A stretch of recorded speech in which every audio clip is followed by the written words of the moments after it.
Welcome, welcome, welcome. We're very excited to have Dr. Cornel West already with us for this wonderful celebration, the Western New York Peace Center special evening spending with Dr. Cornel West. And the way we'll start off before anything is that we have Jill Yagwanese Claus is going to do an indigenous opening. Jill Tuscarora is going to do a Haudenosaunee Ganonyo. Jill.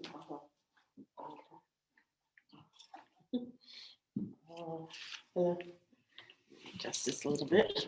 I'm a little taller than her. Okay. Yeah. First, we like to start off on Chwant, Naru Chwant, Wagachaneti, Wagaka, Gyatha, Yagwanist, Rock Whiskey Saseta, Eskri Wanet, Skarudak Gayadaka. I am of the Tuscarora Nation Turtle Clan, and I come here tonight representing my people and to open this wonderful evening with Dr. Cornel and everybody that has joined us. First, we'd like to acknowledge all the people that are here and giving thanks for everybody that's here. And then the next, as we bring our hearts and our minds together as one now, we like to give thanks for our Mother, the Earth, and everything that she has provided for us. And as we lift our eyes through creation, we give thanks for the sacred waters that we all have come from, those precious and clean waters that are still there on earth and that we are protecting and constantly in reverence to. We give thanks to the medicines that keep us healthy, the small medicine plants that grow on the ground. We give thanks. And we bring our hearts and our minds together as one to give thanks for this peaceful day.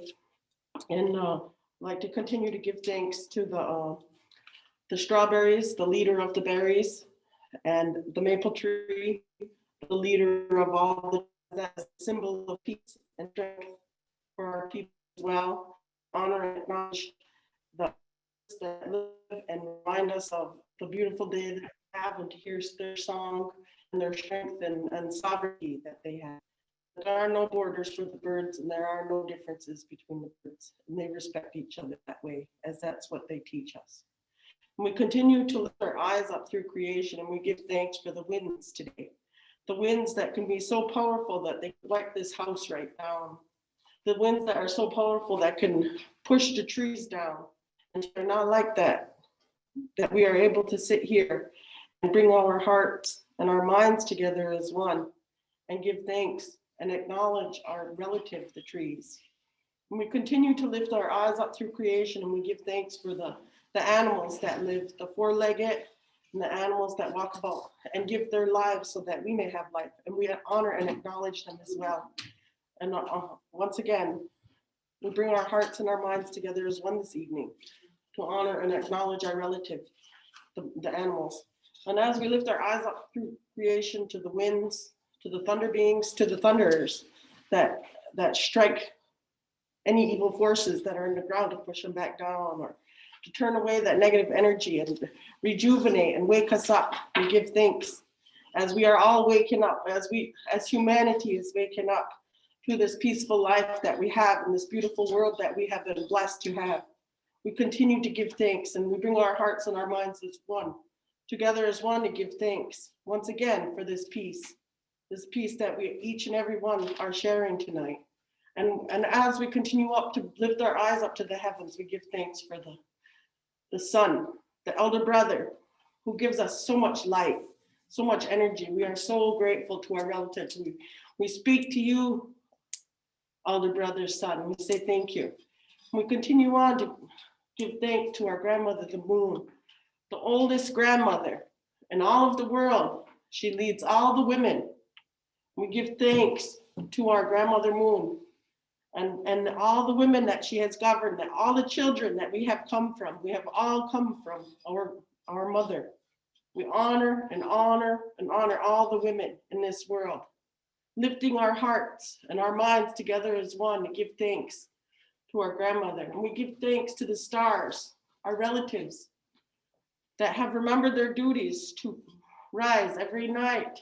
They're always there. They guide us and protect us and tell us what time of the year it is. And we give our thanks as we gather ourselves and bring our hearts and our minds together as one. We give thanks for the hearts and the stars.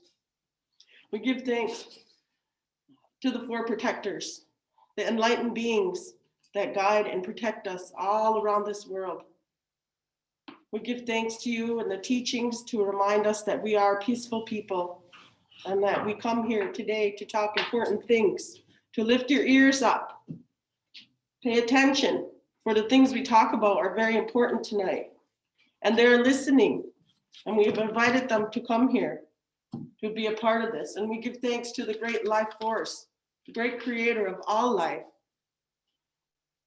lifting our hearts and our minds together as one to give thanks to the creator and to hear us as we talk tonight about these things, these important matters, our future, our children's future, the 7th generation future, that we have learned, the lessons we have learned, that we are able to talk about them tonight. And now I'm done, and we can begin. Yeah. Now Jen. so when we say Nyahweh, as Jill says Nyahweh, then we say no. Yeah.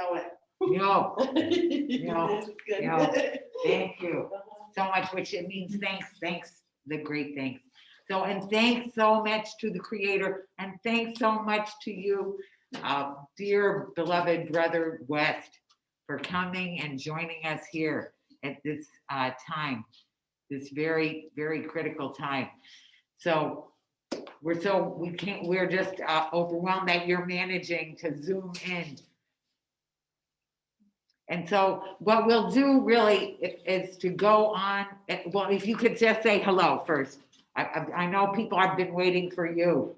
They've watched all of our program just waiting for you. Oh, you mean just for me to say hello, my dear sister? For you to say hello, yes. Oh, absolutely. And I want to embrace my precious indigenous sister with that wisdom and those insights. Indeed, indeed, indeed. Yes. Very much so. I'm so blessed to be here. Thank you, Sister Vicky. Thank you, Sister Oh, Vicky. thank you. And Jill Galvani, she's done this for us so many times. Oh, so absolutely. Reminding us of the beauty and the creation and what we were originally instructed, that deep knowledge that you talk about. So, but we also want to welcome in some student groups and student representatives. So I see that we have Jenny Mock. Jenny, are you there? I am. How are you? Thank you. Jenny is from Buff State, SUNY Buffalo State. We're so excited. Thank you for coming, Jenny. Of course, I appreciate the opportunity, and I'm very excited to hear Dr. West tonight. So Jenny is going to be collecting questions when we do the Q&A that everybody's very excited about. Jenny will be, giving some of her questions or other people's questions. We also have, who else do we have? Do we have from Duville? Who do we have? Or do we have anybody from UB before anything? Do we have anybody from UB? They didn't make it on from UB, okay. Or Canisius College? Maybe they'll join us later. Okay, so from Duville, who do we have? Hey, I'm here. Hi. Okay, there he is. Thank you. Well, so we have Brandon. Do you want to introduce your beautiful wife too? This is my wife, Rachel, and we also have 2 students from Duville on here. Katie and Samira, do you want to say hi? Hello. Hi, thank you. Welcome. Well, we're so excited. And I know Brandon has been so excited because he called me right away and he said, we want to get 40 tickets for all our students. But that is not the reason why that I wanted to say that we're giving Brandon, Brandon doesn't know this, but he's getting the Peace Education Award. Brandon has I been didn't know that. Thank you so much. lots That's of very groups bringing kind. Yay. his classroom, etc. Always bringing activists into the classroom and working with NEC and ESSEC, the Buffalo Anti-Racism Coalition. Brandon, we'll be dropping this off sometime. Okay, thank you. And then from Niagara University, first of all, we have a student right here somewhere who is running around getting the work done from Niagara University, Renee Lechezek. And she is going to be, she's accompanied by, we have, who do we have? Dr. Rolanda Ward. Who do we have here from NU besides you for the student? Yeah, just introduced you. Do we have one? Well, you know what we're really, what we're really looking for is you, because I think you understood. I think you might have understood. I want to say Rolanda and I went to school at at Boston University together. And I have watched Rolanda all terms that she works with, all the groundbreaking work that she does in the Buffalo Public Schools, all the tireless, not in front of the microphone, not getting all the credit, but she deserves all the credit for all the inspiration. Rolanda, Peace Education Award, another one. He said immediately when she said, Dr. West, woo, you know. So Rolanda, we'll have to drop that off to you too. You'll be meeting the interns, all of the interns in a minute. And then of course we have 2 awards for the, for two for two. So I know I saw our beloved Roger Cook on the line. Roger, here, Roger. So Roger and June, oh, Dr. West, if you could meet Roger and June, they have been the linchpins of activism in Buffalo, New York, the backbone of the Riverside Salem UCC, which is actually the parent of the Western New York Peace Center when we were started as part of Dr. King's Clergy and Laity Against the War. And meanwhile, doing all kinds of work with the interfaith climate justice community. Roger has been, and June has done so much. June is not, she only agreed to take the award if she didn't have to go on Zoom. Roger, if you would want to say a few words. He's on mute. You have to unmute. Yes, June's computer doesn't have video, so she's not on tonight, but she thanks you from the bottom of her heart for this award.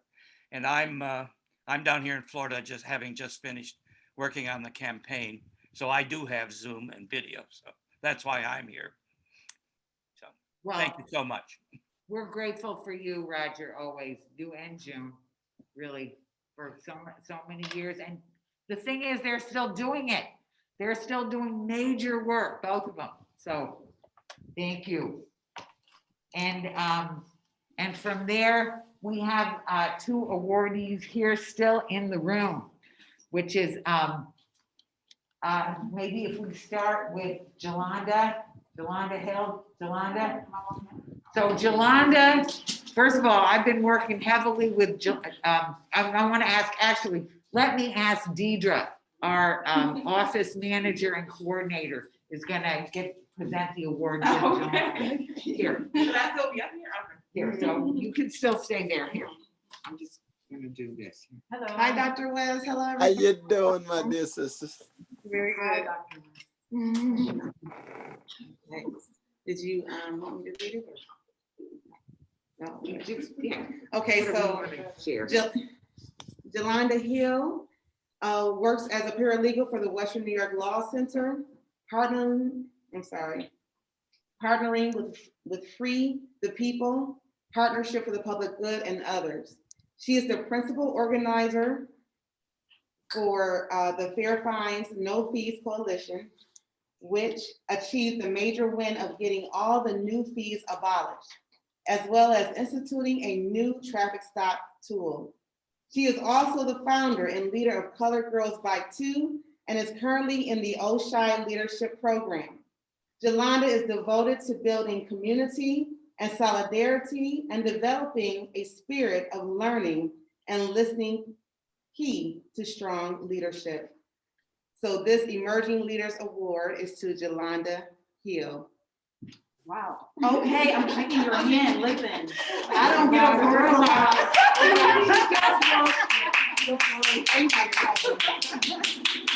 Thank you, Vicki. Thank you to the Western New York Peace Center. I'm really excited to be sharing space with people like Jillian Hainsworth, Vicki Ross, and to just be acknowledged for work that I naturally feel called to do is such an honor. And to get the Emerging Leaders Award, that's exactly where I'm at in my leadership journey. I'm emerging, I'm learning, and there's just so much work to do in our community. And you know, I'm definitely taking the time to invest in myself as a leader, because you can't lead a community if you don't invest in yourself first. So yeah, I'm absolutely grateful. And yeah, Vicki, thank you. And absolutely, I'm even more ecstatic to be sharing space with Dr. Cornel West. Yes. I'm very interested in hearing what he has to say, to be following you at a distance on the web and just like different TV shows, and to now be sharing space with you, even though it's virtually, I think it's super great. So thank you so much.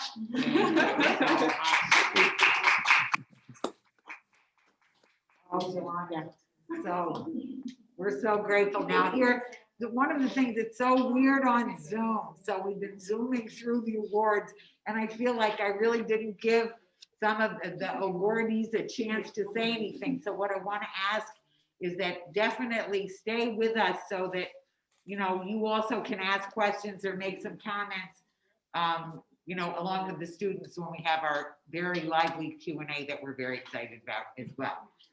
So, and our last bit before we get the blessing of listening and getting the vision and inspiration from you, Dr. West, is Jillian Hainsworth. So Jillian also has an award. It is the Ultimate Activist Award. Jillian's just coming. So it is named for Wayne Alt, who was in on the day one of the creation of the Western New York Peace Center, which means, you know, in 1967, as part of Dr. King's Clergy and Laity Against War. And Wayne is still fighting the good fight.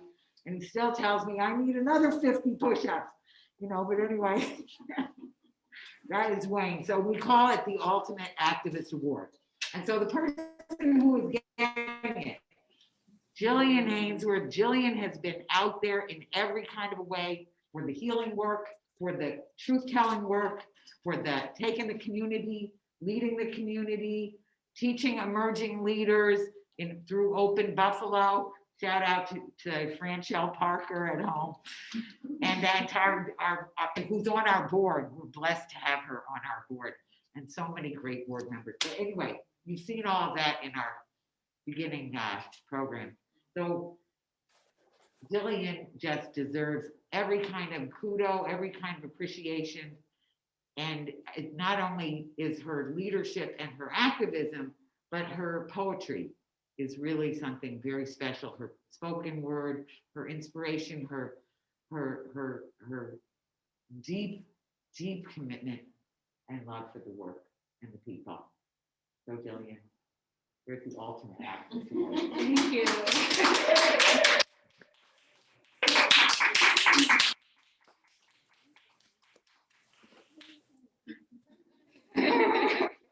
So thank you to Vicki and to the Western New York Peace Center for this award. I am honored to have even been thought about, let alone selected to receive this.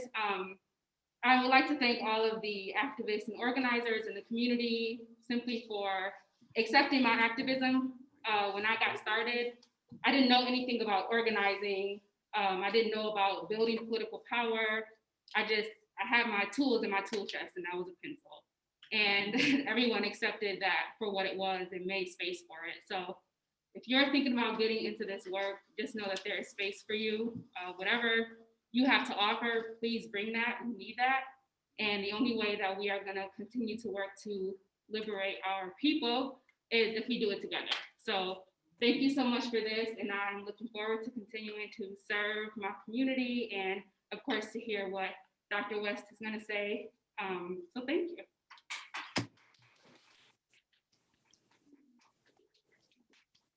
So What I didn't say is the other thing is we have the special treat of having Jillian do a spoken word for us, which is going to be a special request for The Revolution Will Rhyme. So, Jillian. Heard this poem before. It's called "The Revolution Will Rhyme." It is a tribute to Gil Scott-Heron. The revolution will not be televised, and I hope you enjoy it. The revolution will not be televised.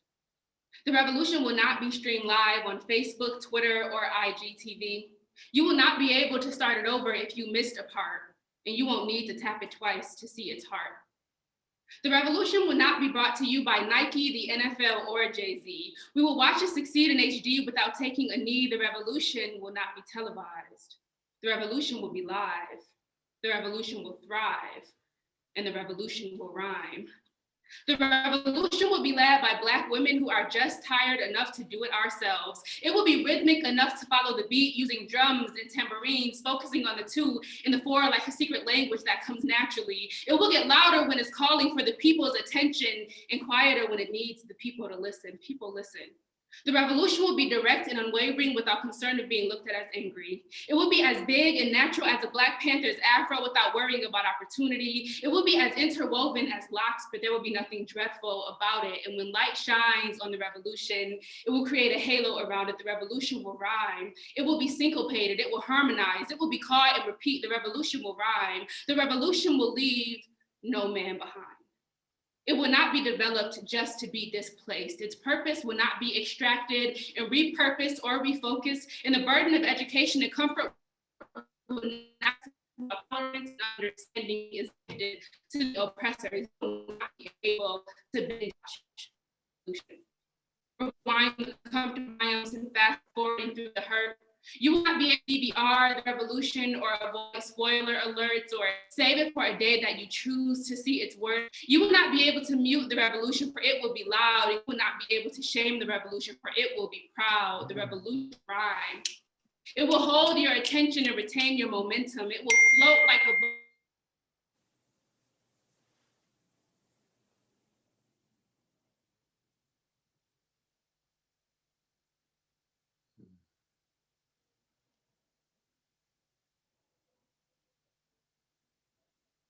Signal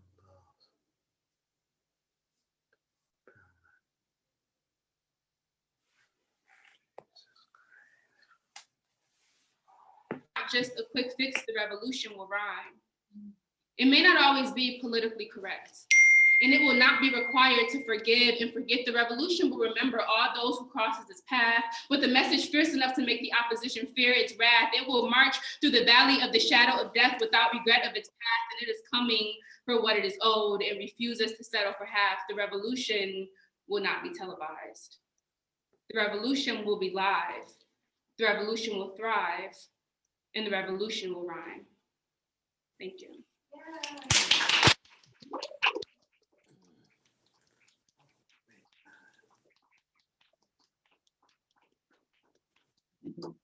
So we hope you could hear all of that. We were told that we froze somewhere in the middle. But if you want to Google it, first of all, Jillian's poem has been published, so you can find it outside, and we'll have it on our virtual program that can be downloaded as a PDF. So anyway, so thank you. So thank you so much, Jillian. Please give her all the awards.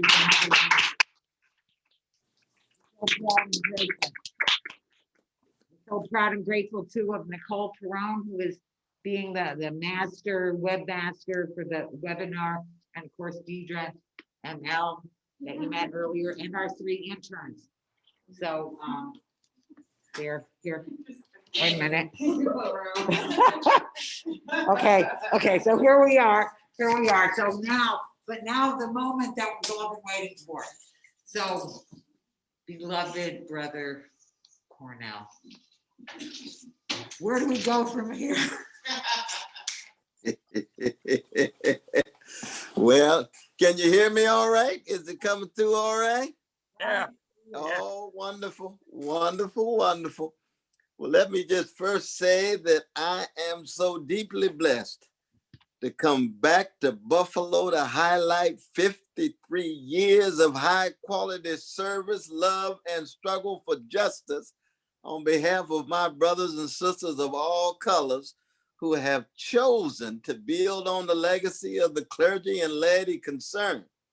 And that's Martin Luther King Jr., yes, but that's also Rabbi Abraham Joshua Heschel. That's William Coffin. Old Rick Newhouse, when he was progressive, he changed his mind, but he's part of that organization.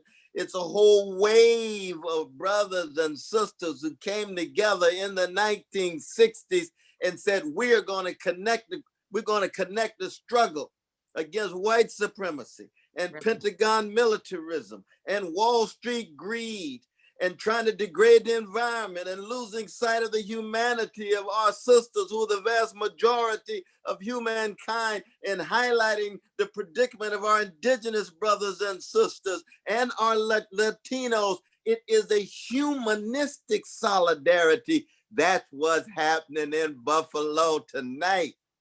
And I want to salute each and every one of you. Now, it's true that my dear sister Vicky, anytime she calls, I come running, because we've had struggles all the way back against drones and all hosts of things in Buffalo. And so it is true that when Sister Vicky calls, I come running, but then I get a chance to meet Sister Deidre and Brother Chris, and I hear the artistry of my dear Sister Jillian and all of these magnificent recipients of these awards. But in the end, we are simply human beings who have chosen to be of service to the least of these, to the orphans, the widows, the fatherless, the motherless, the persecuted, the subjugated, the exploited. That's what we're here. And that's why when we started with John Coltrane, I said to myself, I'm in the right place, because he's blowing a love supreme. And you can hear Elvin on the drums, you can hear Reggie on the bass, you can hear McCoy Tyner playing that piano. And what they're doing is allowing the best of a tradition of a Black people to be unleashed in the world in sonic form that says, you can bring chronic hatred to us, we're gonna dish out love warriors.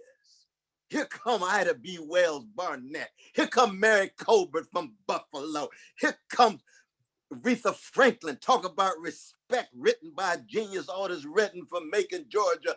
Here comes A. Philip Randolph. Here comes a whole wave of love warriors, that caravan of love that the Isley brothers sang about, that love train that the OJs sang about. You can bombard us with terrorism, lynch us, Jim Crow us, Jane Crow us, but here come freedom fighters who want freedom for everybody. We don't want a Black version of the Ku Klux Klan. We want freedom for everybody. That's what Harriet Tubman's telling us. That's what Ida B. Wells is telling us. Oh, what a tradition. You can traumatize us in every kind of way you want and wound us, but we're going to produce some wounded healers, not wounded hurters. We're going to produce folk who are bruised, but still open themselves in such a way that they can heal. And by heal, I'm not talking about reconciliation before justice. I'm talking about solidarity through justice. And that includes everybody: Buddhists, Hindu, Muslims, Mexicans, Palestinians, Jews, Russians, Ethiopians, Guatemalans, Western New York Peace Center. Let the world just look at you. Look at yourselves. These 53 years, you've been bearing that kind of witness. You mistreat our brothers and sisters in El Salvador, we're gonna be there.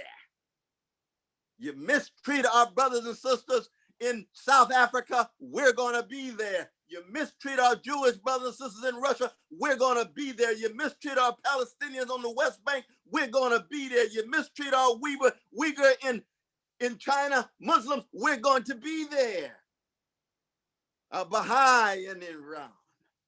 It is a moral and a spiritual thing. And that's why we have smiles on our faces, even though we emerge out of the depths of a struggle, a difficult struggle, a prolonged struggle. And that's why Sister Jillian, when she takes us back with that beautiful poetic artistry of her own, rooted in Gil Scott-Heron, out of Jackson, Tennessee, on to New York with Brian Jackson playing the piano. And of course, with Buffalo, you got to say something about Rick James. You got to say something about the Funk Master. Oh, yes. No Rick James without Dyke and the Blazers, or Lester Christian, founder of the funk genre, along with James Brown with Funky Broadway. We got soul. When you come to Buffalo, you got to say something about the greatest political theorist of radical democracy, Sheldon S. Wolin, who happened to be my thesis advisor. He's Buffalo to the core.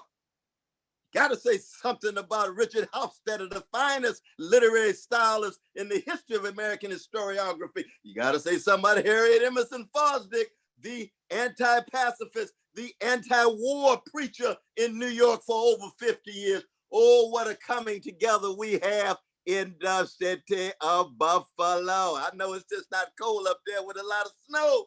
No, there's a lot of sacred fire in Buffalo. And that sacred fire is grounded in an unarmed truth. And the condition of truth is to allow suffering to speak. And I come from a people whose anthem is lift every voice. Doesn't say lift every echo. We're not extensions of an echo chamber. We're not part of a group mentality. We're not copies and emulations and imitations. We are originals. We have voices like our fingerprint. We have been lifting our voices at the Western New York Peace Center. What does that mean? That means that whatever identity we have, whatever the color of our skin, whatever our gender, whatever cultures and heritage, whatever sexual orientation, whatever religion or non-religion, whatever identity we have, it's grounded in a moral and spiritual integrity with a universal solidarity with all who suffer. And this is very important because it's so easy to talk about different identities. Yes, these identities are crucial. But when you hear Malcolm X, you hear a free Muslim brother who has a commitment to the suffering of others. When you hear James Baldwin, who's agnostic, you hear a commitment to the suffering of others.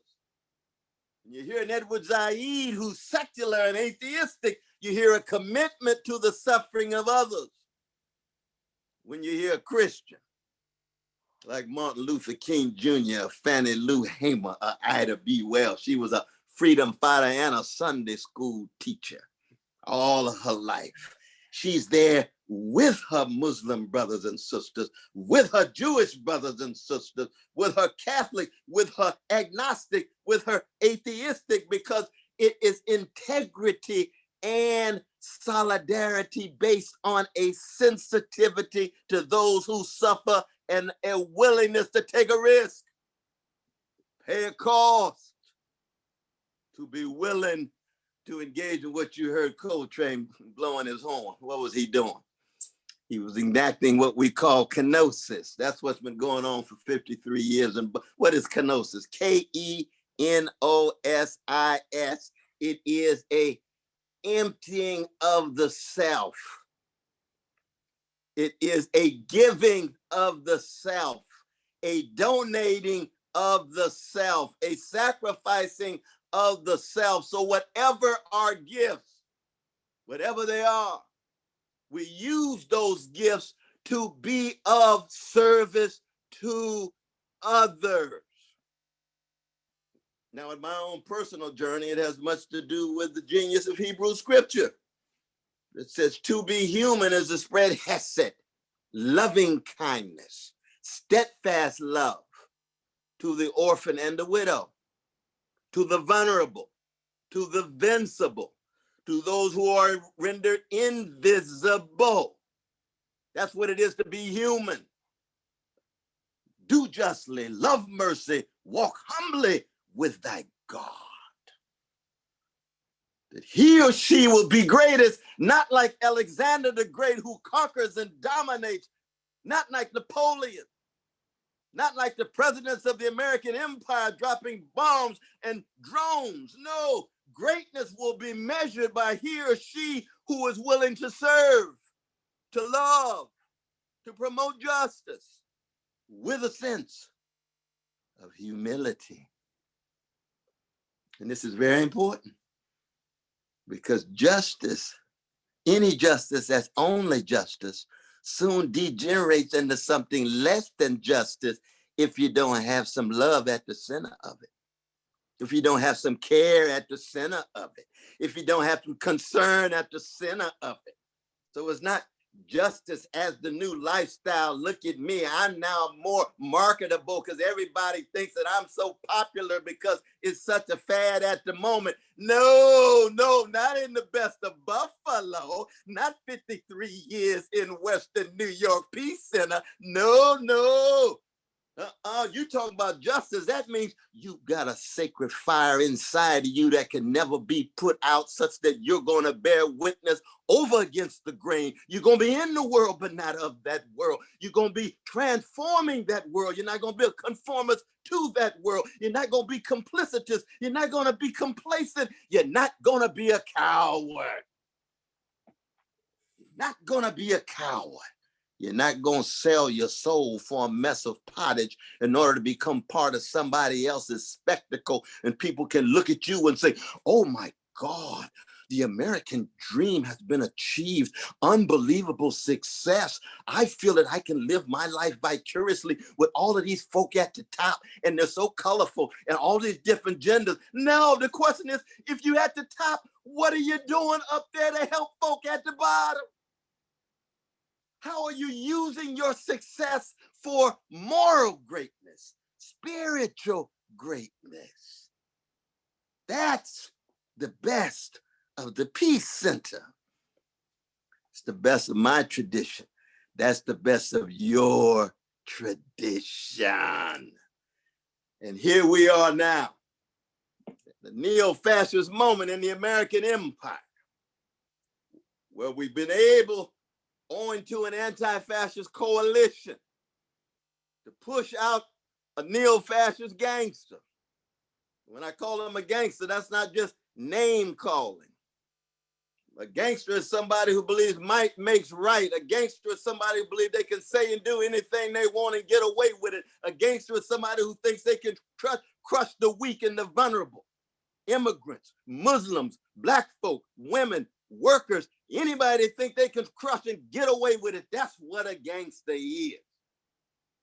And I say it on a very personal note. You see, I was a thoroughgoing gangster before I met Jesus, and now I'm just a redeemed sinner with gangster proclivities. So when I call Trump a gangster, I'm talking about something inside of me that I've got to make sure I'm not pushing back every day that I live, dying daily in order for the best of who we are to come forward. That was Dorothy Day's eulogy for Martin Luther King Jr., April 4th, 1968. She wrote in The Catholic Worker, Martin Luther King Jr. learned how to die daily, to push the worst inside of us. Because every human being has some proclivities that lean toward gangster-like activity. Oh, no, not me, Brother West. I'm a saint. I'm a saint. Check yourself. Check yourself. Check yourself. A saint ain't nothing but a sinner who looks at the world through the lens of the heart. John Coltrane was a saint because he was a sinner. But he opened his heart and he mastered his craft. And he gave all of the best that was inside of him, even given his humanity. And every human being has faults and foibles and gangster possibilities. But when you get it organized the way Trump did, so you get the hatred, the greed, the contempt, organized and institutionalized, you got neo-fascism on the move. And that's what we've had. Now, America's always had fascist zones. Ask our indigenous brothers and sisters. Dispossession of land, killing of precious women, men, children, fascism across the board, slavery, Jim Crow, fascist zones in Americans' imperial democracy. But with Trump, you could have had the whole project fascist. So I'm glad we pushed him out. I'm glad to be part of that coalition. Ain't no doubt about that. We made 3 music videos. We gave hundreds of speeches to try to push him across the line. But in the legacy of Western New York Peace Center, we say we ain't gonna lie on Biden just because we voting for Biden. No. Biden's talking about the soul of America. Martin Luther King Jr. Southern Christian Leadership Conference, when they met in 1957, what was their slogan? The soul of America must be saved. So he pulling from the Black tradition. I said, ooh, Biden gonna pull from the Black tradition. Whoa, that's like Pat Boone trying to pull from Curtis Mayfield. You better get ready. You better get ready now. Well, the Beach Boys gonna pull from James Brown. They better come with it now. We got some high standards. Yes, we do. And it's not a standard of racial and skin pigmentation. It's moral, it's spiritual, with political consequences. So let's look at the soul of America. What's at the center of that soul? Why is it so rotten so often? Well, there's 3 pillars of it. Greed, tied to predatory capitalism. Profit, profit, profit. Money, money, money. Wall Street greed, especially in the last 50 years, because the predatory capitalist system has become highly financialized. So it's no longer an industrial capitalist order. It is a financialized capitalist order. There's no longer cars and rubber factories where the capitalist production produced products. Now it just produces deals. And a massive distribution of wealth from poor and working people of all colors, many of whom voted for Trump. They catching hell. They're hurting. They're looking for an alternative, and here comes the neo-fascist acting like he's a populist.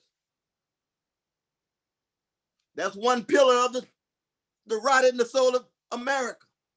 What's the other one? White supremacy in all of its manifestations. Hatred and contempt for indigenous peoples, and never let anybody tell you that the enslavement of precious Africans was America's original sin. No, that was the second one. The first one was the subordination, the dispossession of the land of our indigenous brothers and sisters. We got to tell the truth. White supremacy has a number of different manifestations. It was against the Chinese who built the railroad and then was sent back. The Japanese in internment camps under FDR, liberal. Middle Eastern brothers and sisters who don't fit the black-white divide, but still find themselves degraded, dishonored. Latino brothers and sisters. California, where I grew up, used to be Mexico. And some other states, New Mexico, and Arizona, portions of Colorado. So when you think of white supremacy, it has a number of different forms, but it is inseparable from predatory capitalism, profit maximizing, exploiting people's labor across the board. But then the third pillar, militarism. And that militarism goes hand in hand with toxic masculinity projected. So you get militarism at home, too often in the household. Domestic violence against sisters, degrading women's humanity. Externally, abroad, 800 military units around the world, and Russia and China together have 30. And we deny that America's an empire? The militarism, AFRICOM in Africa, overthrowing democratic governments in Latin America or Iran. The attempt of corporate elites to impose their will around the world. And that same militaristic orientation leads toward us viewing the earth itself as an it to be dominated and exploited rather than a thou, to have communion-like relations, as we heard with the powerful words of our indigenous sister to begin our gathering. And let's never lose sight of our gay brothers and lesbian sisters and our precious trans, often objects of militaristic perception, militaristic attack. And here comes Western New York Peace Center, 53 years, holding up a blood-stained banner, holding up a tear-soaked banner that says, no matter what is coming at us, we represent the best of the soul of the country, of this empire. So what do we say to Brother Biden? We say, we're so glad that we helped push you over. But you should recognize you have contributed to the rot. It was you who were working with Strom Thurmond and Jesse Helms, who were supporting the old Jim Crow to help set in place the new Jim Crow, the mass incarceration regime. It was you who unleashed Wall Street greed with the repealing of the Glass-Steagall Act. It was you who were the major go-to man to justify the invasion and the occupation of Iraq. All three of those, the new Jim Crow, Wall Street greed crushing poor and working people, and the invasion of Iraq, those are crimes against humanity. Let's not deodorize it. We like to keep it funky in Buffalo. You see, when you start deodorizing the discourse, everything gets sanitized. You see it on television all the time. Well, I think he made a mistake when he supported the Iraq war. Hundreds of thousands of people died. An Iraqi baby has exactly the same value as a white baby in Connecticut, a black baby in Buffalo, a Latino baby in Guatemala, and an indigenous baby in the upper state of New York City. Those are human beings in Iraq, just like we are human beings. And we all have the same value, the same dignity, the same sanctity if you're a Christian like myself. And certainly ought to be treated with a respect, no matter what your religious or non-religious viewpoint actually is. So what do we do now? Well, now we must bring tremendous pressure on the neoliberal Biden administration that is too tied to Wall Street and Pentagon militarism, that wants to use women and Black people in a colorful way to hide and conceal the legacy of the crimes against humanity that have been operating in the soul of America before Trump, before Biden, before us. We cannot go to sleep. Too many of us went to sleep when Brother Barack Obama became president. Everybody breakdancing, turning flips. Oh my God, we got a Black president. How could this be given our white supremacist history and heritage?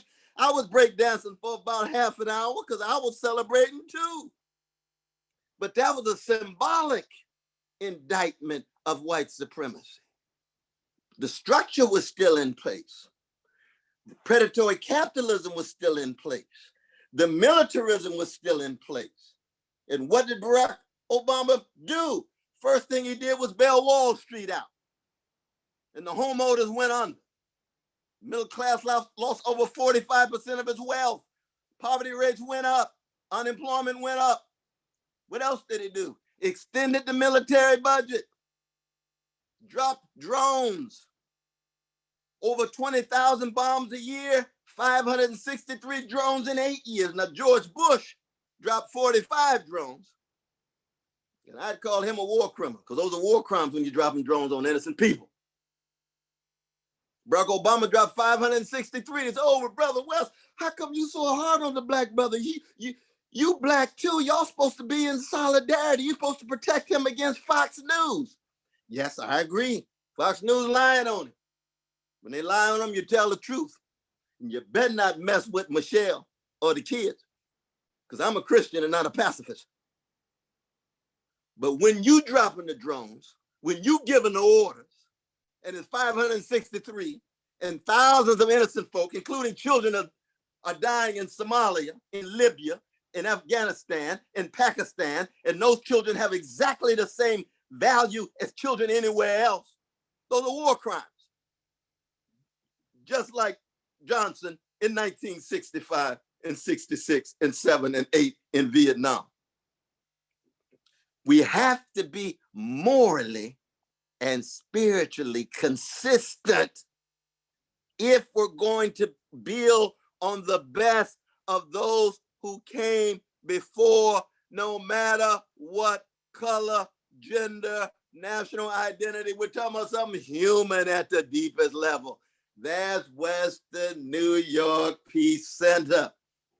That's why I love my brothers and sisters at the Peace Center, because they come in all colors and genders and religions and non-religions, but they say, we are here in order to bear witness to a truth and justice that's bigger than us.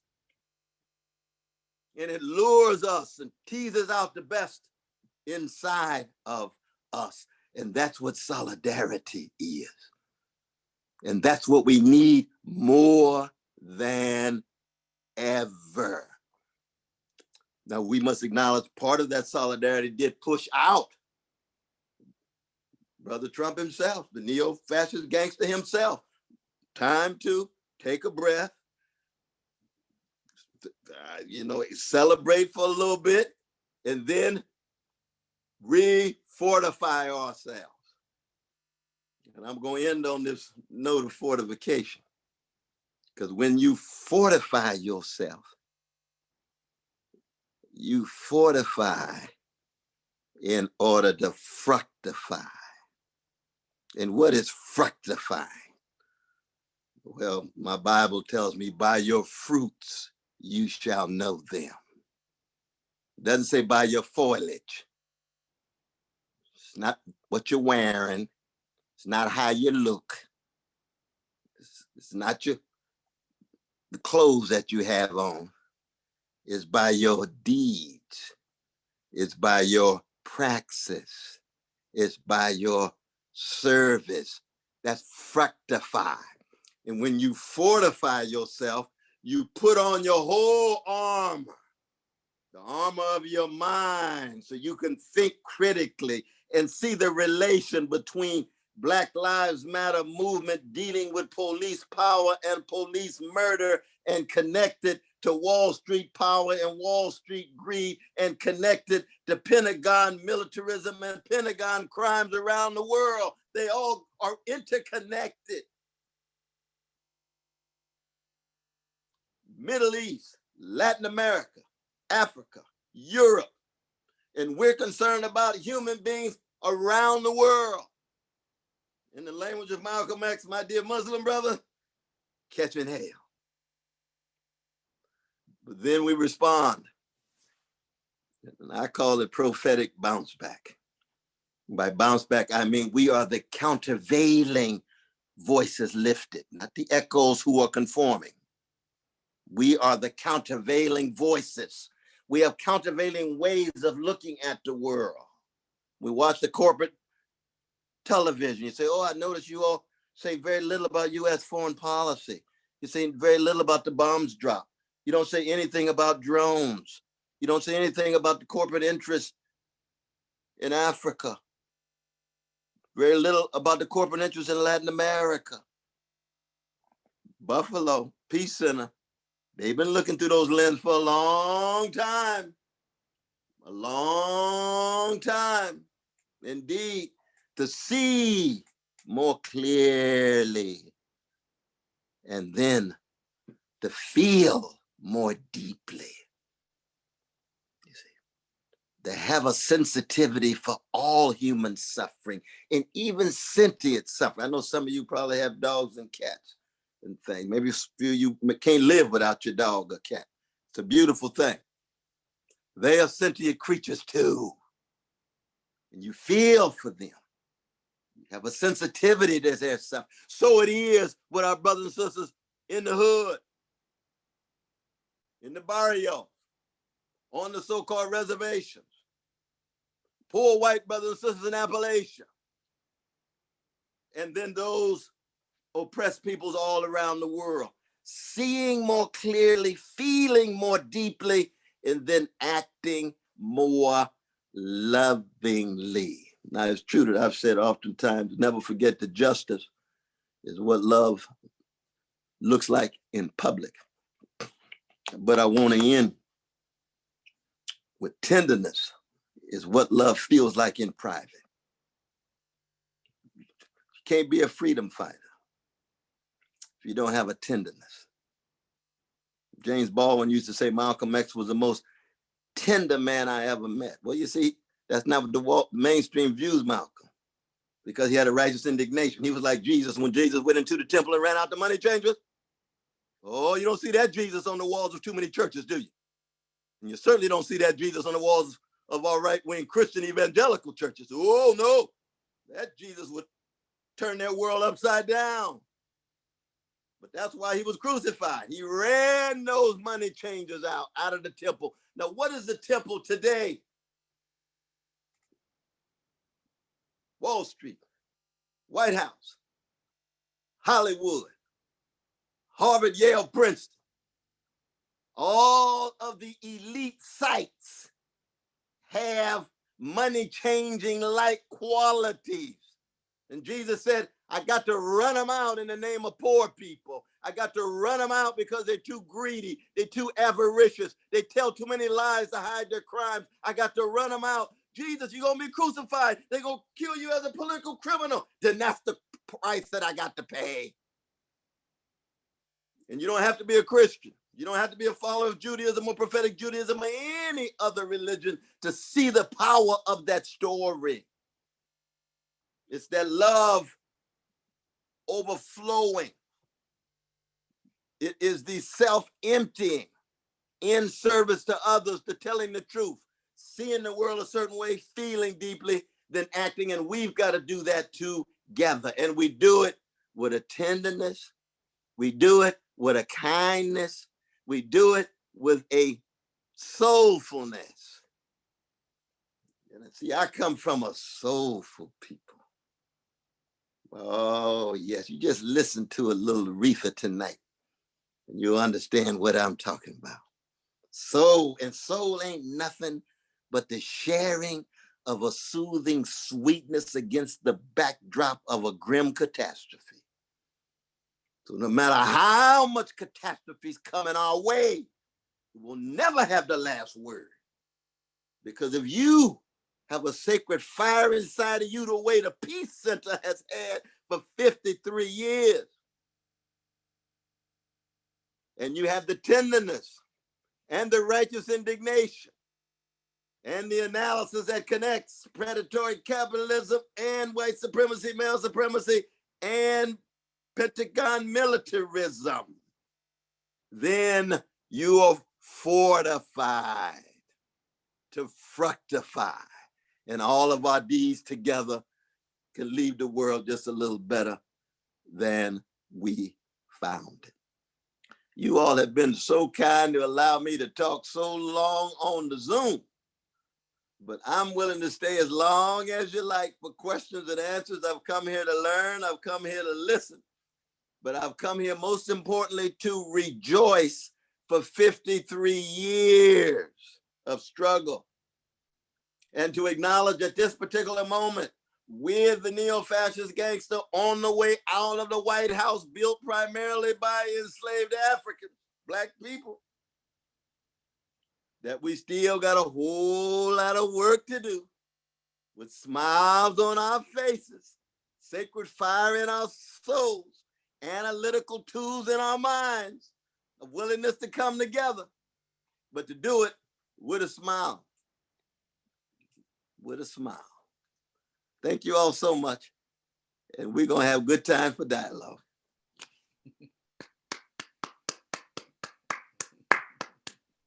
Thank you. We appreciate y'all. Definitely.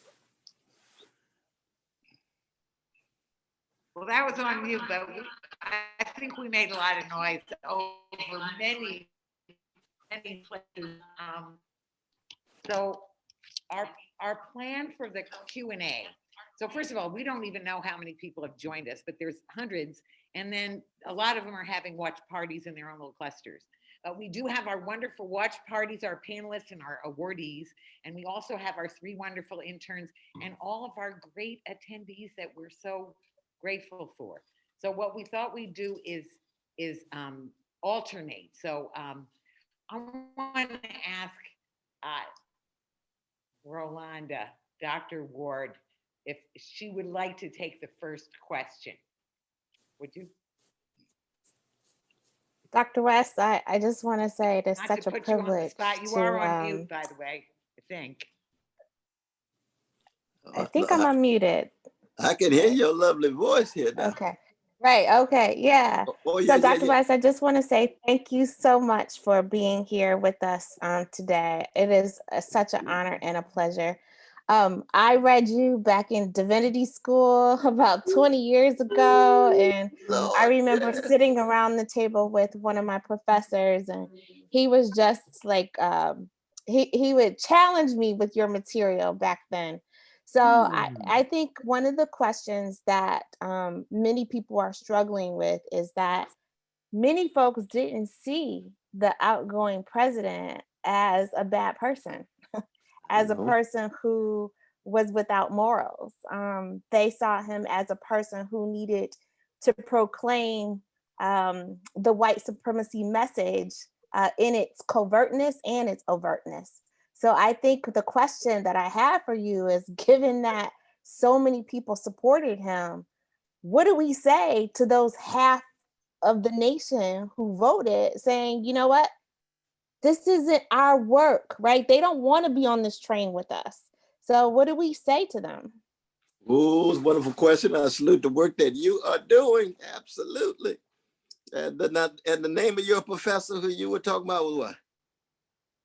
Brian, I'm forgetting Brian's last name, but he is now one of the associate deans at Boston U School of Theology. Oh, wow. Okay, fantastic. No, but what a blessing to get a chance to see you and listen to you and learn from you and your question. Because, I mean, we know that there's always been a significant number of very visionary and courageous vanilla brothers and sisters who have been willing to fight against white supremacy, but they've got a whole lot of cousins.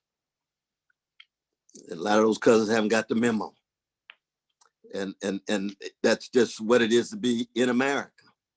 What we have to do is that we have got to be able to speak to a slice of those who voted for Trump.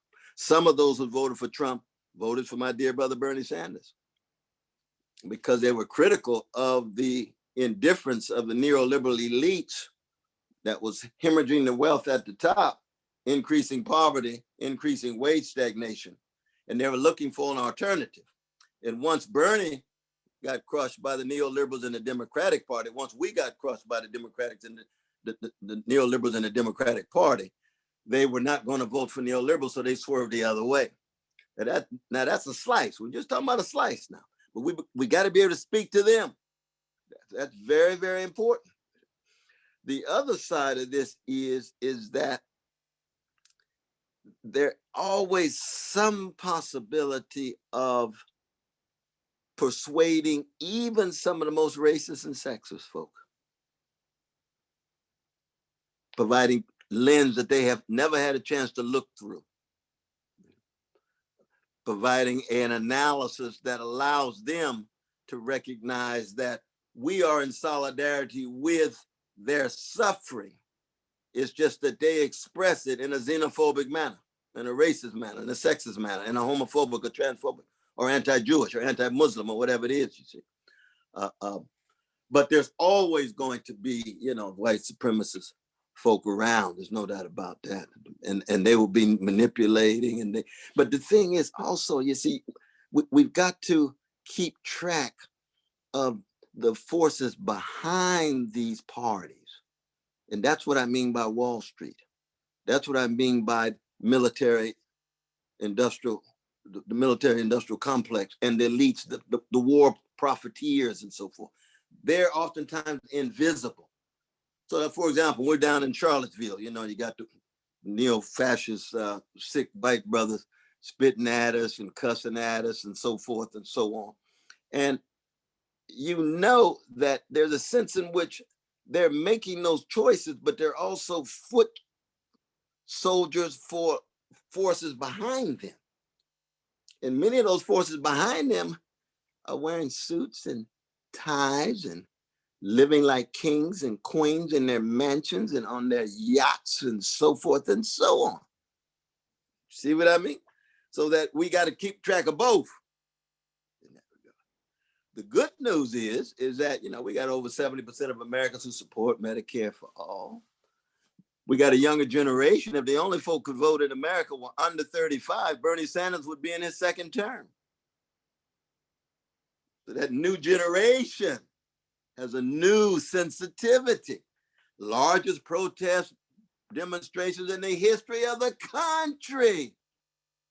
4,700, 2,000 cities, all colors. Well, see, that younger generation has a different sensitivity. They've been listening to that black music, listening to that hip hop. They've been listening to the young black folks saying, oh Lord, they messing with Tupac. They messing with my Tupac. I can't have them treating Tupac like they treat Brother Floyd. No way. Oh, Mary J. Blige is my girl. We might not be the same color, but she spoke to me when I was down and out, and my boyfriend wasn't acting right. She was talking about real love. She changed my life. Well, of course, my generation, that's what Aretha did to a lot of white brothers and sisters. That's what James Brown did. That's what Motown did. There's a certain Afro-Americanizing that takes place in the culture, especially in music, that gets people to change their minds about these things, you see. And that's a beautiful thing. That's another sign of hope. But the point that you raise is something that we must forever be aware of. We can't be naive, There's always going to be strong white supremacists in America. And some of them will try to, kill us. There's no doubt about that. Many of us live under death threat all the time. But they don't speak on behalf of the masses of white folk. They speak on behalf of too many white folk. See what I'm saying? That makes a difference. Now, in Frederick Douglass's time, he got a different analysis. He put together all the white abolitionists on the Underground Railroad in Buffalo and Rochester and so forth. He got a few thousand white folk. That's it. A good number of them Quakers. So they real silent in their ritual. You know what I mean? They ain't making too much noise. So Douglas is thinking, dang, we got 90% of these white folk that want to kill us if they're not exploiting us. That's a different situation. And he had to be cognizant of that. 50 years later, Jim Crow, it gets a little further down, okay, now it's about 60% up. Now it's a little further down. Now that is progress. But when they organize, they got big money behind them, you can still get a whole host of Charlottesvilles. well, they come out of the woodworks, with their resources, with their presence and so forth. But thank God we had a number of white brothers and sisters on our side. We got the clash. And that's something that, and I would say the same thing about the other evils. Same would be true in terms of male supremacy. Because, for example, let's just look at the election briefly. 58% of white brothers voted for Trump. 53% of white sisters voted for Trump. 28% of our precious queer brothers and sisters voted for Trump. 28% of our Jewish brothers and sisters voted for Trump. If it wasn't for black folk, 97%, the country would be fascist. Here black folk come again, help save the country. About to go off the cliff. Here come Jamal and Letitia. Bring them on in. Push it back. But then the question becomes, what do we do now that we're not completely off the cliff, but the rot is still there? It's just slower. And we've got to transform that rot into a deeper quest for love and justice. And we've got some real momentum with the Black Lives Movement, with the trade union movement coming back. We got to have an anti-war movement that's stronger, much stronger. We got to have an anti-imperialist movement that's stronger. We've got to have a movement that stresses the ecological catastrophe and the collapse of the globe and the climate crisis, and that's getting stronger. So that you're right, we got to be honest about what we're up against. Very, very much so. We've got to be honest about what we're up against. I think even our Latino brothers and sisters had about 29% voting for Trump. Now, of course, it's different kind of Latino. Cuban's going to be different than the El Salvadorans, different than the Mexicans, different than the Puerto Ricans, and so forth. But in terms of those categories, if it wasn't for black folk coming out in large numbers to help with the alliance with others, Trump would have won. That's something we had to come to terms with. Was that enough to get at your question, my dear sister? It is. Thank you so much. I mean, I think one of the things that we have to do is to figure out that slice that you're talking about, so that it really does invite deeper conversations about where the unity exists, and that we are not in this as opposites. Many of us are in the exact same situation, and until we see that, we won't be able to change the policies, and we'll be on the cliff again, and pretty much off the cliff the next time. So that's the truth. Thank you so much. Ooh, that's why what Brother Barber's doing, William Barber, and Sister Vanilla Sister Thea Harris with the Poor People's Campaign, building on what Martin King and Rabbi Heschel and what Dorothy Day and the others were doing in the 60s, but doing it in their own way. They're not imitating. We don't want to imitate, but doing it in their own way. So that's an example of the solidarity that I was talking about. Very much so. Well, it's very much what you say about that moral integrity and that universal solidarity being the principles. Absolutely. Make it go. So thank you so much. So I wanted to ask whether maybe Jenny Malk, do you have a question? Are you ready for a question? Always ready for a question. Okay, thank you. Where's my dear sister Jenny here? Is she? It's great to hear from you, and I love the work that we've been talking about thus far. But I'd love to ask your thoughts on how you think higher education and our universities and our colleges need to recognize, race and class and those differences in our curriculums, and how our universities need to address diversity as a whole moving forward. Absolutely. Thank you so much. And I salute you as well for the work that you are doing. Very much so.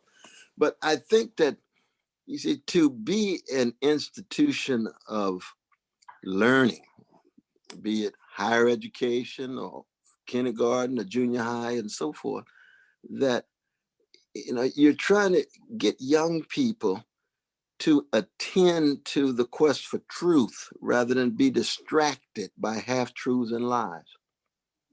That's what education is fundamentally about. It's a fight over attention. Can you convince enough folk to attend to truth, knowledge, let alone integrity that Sister Vicky was talking about, generosity and so forth, you see. And too many of our schools, of course, have historically been grounded in frameworks that have not been willing to embrace the truth. You see, so if you got in a textbook, well, it was a manifest destiny of America to engage in genocidal attempt on indigenous peoples. No, that's a lie.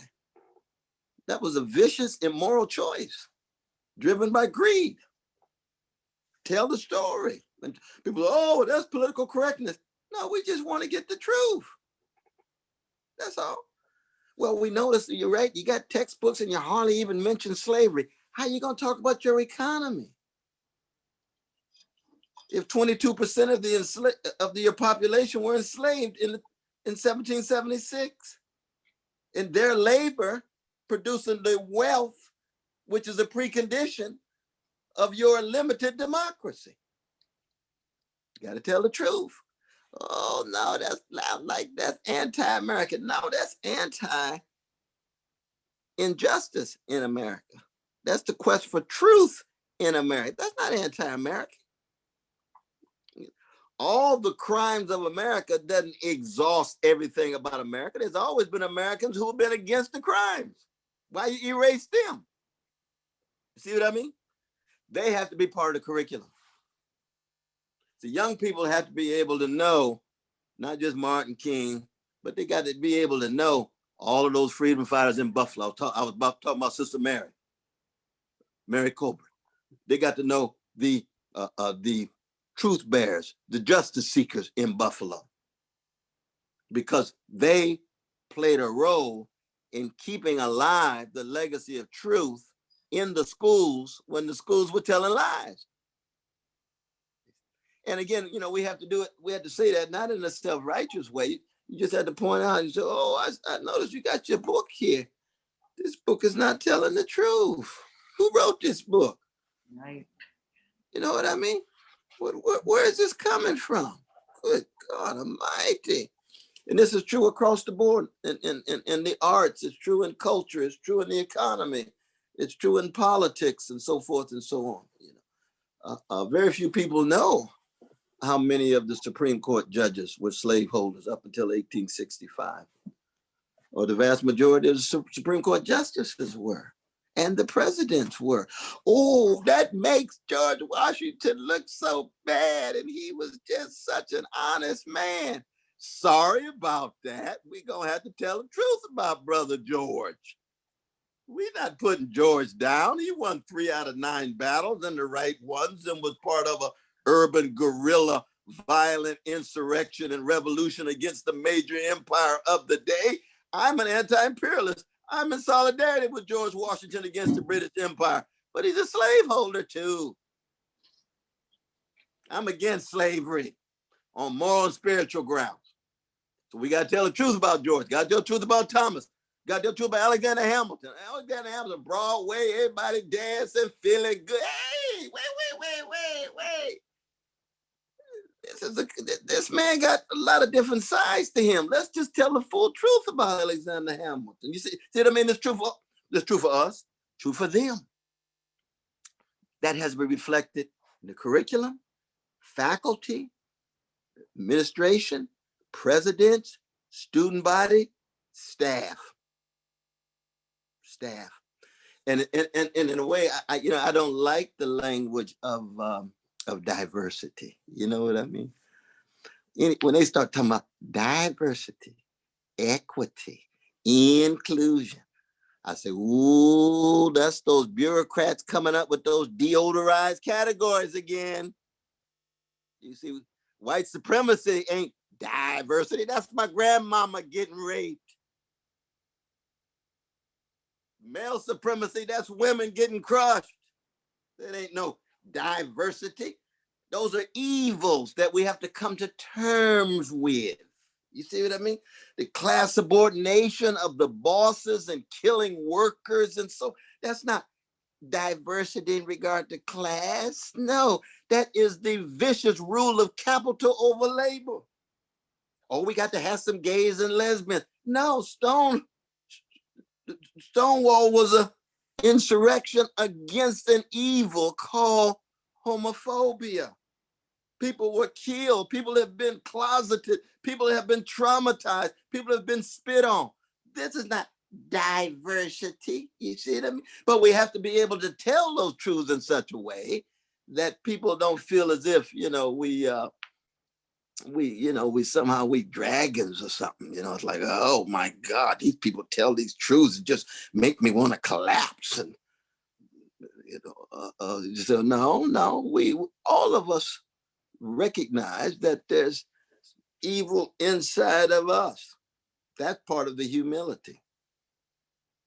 The evil's inside of us. There's white supremacy inside of us. There's white supremacy inside of Black people. You can't grow up in America and not be affected by it, no matter what color you are. There's male supremacy inside of women. You can't grow up in America and not be affected by patriarchy. There's homophobia inside of gay brothers and lesbian sisters. They've been socialized into a homophobic world, taught to hate themselves. And it takes tremendous courage to break out. You see, those are the kind of ways in which I think we need to talk about it. Those are the ways in which the transformations in the colleges, universities, high schools, junior high, all the way down. And everywhere. I mean, I've been blessed to teach in prisons for 37 years. And the same kind of truths had to be taught in the prisons themselves, where education is very important. Mind expansion, critical consciousness, and most importantly, the kind of integrity and solidarity that's been manifest at the Peace Center in Western New York for so long. Does that begin to get at your question there? Yes, absolutely. Yes, indeed. You keep up the good work you're doing, though, my dear sister. I tell you. Thank you. Yes. So one of our interns, we have Just Lee, Justin or Just Lee is right here with us in the next room, and he's taking questions. We have great attendees who, we give a shout out, and we'd love to have all those questions be asked, but he's gonna ask one of them now from the That's beautiful. That's beautiful. Okay. And from Damon College, by the way, Damon College School of Social Work. And this is Brother Justin, you say, right? Yeah. I don't know if I can see him. I think he's just turning on his. Yeah, I'm turning on the camera right now. I apologize. Oh, no. You take your time with your camera, brother. There he is. There he is. Hi, Dr. West. So the question is my brother. Oh, yeah, there he is. There, right on. Nice to meet you, Dr. West. So to the question is from Peter Horn. What I wanted after 2008 was to be invited to the dialogue. Moving forward, how can we get ourselves at the table? Oh, shoot, when you joined the Peace Center, you already at the table with the food. Because to get at the table means you become a participant, you become active, you become a force of history, you become a subject in the world, you become an agent in the world. And therefore, when you join a Peace Center or any other organization that's concerned about love and justice, that you're already shaping not just the table, but the food to be presented on that table. How many various seats that table's going to have and so forth, you see. But the crucial thing, my dear brother, is you want to make sure that you are a participant and not a spectator. See what I mean? A participant and not a spectator. That makes all the difference in the world, because a participant is somebody who is in the funk. You see what I mean? So you can't be wrestling with the funk. You just sitting there looking at it all the time. You got to get down up in there. See, that's just like falling in love. Oh, I want to see what it's like to be in love. I'm gonna be a spectator and keep looking at everybody. No, you better get up in here. You better come on up in here and find out what this love is all about. This joy and pain that Frankie Beverly gonna teach you about. You got to be a participant, and so it is in justice. You got to be a participant in the justice, which means you go up, you go down, just like love, right? Up, down, round and round, smiling one day, crying the next, got joy in your heart, and the next day you might be listening to a little B.B. King or Ma Rainey with the blues, you know, Good Morning Heartache, you know, that you a participant then. Oh, you know what it is to be in the justice struggle. You know what it really is to be in love. But on the other hand, we already know in our own lives. I mean, one of the first things I always do when I go to the prisons, I start off, I say, my brothers, how many of y'all take a bullet for your mama? All of them raise their hand. I said, I'm in the right place. Because I got some participants.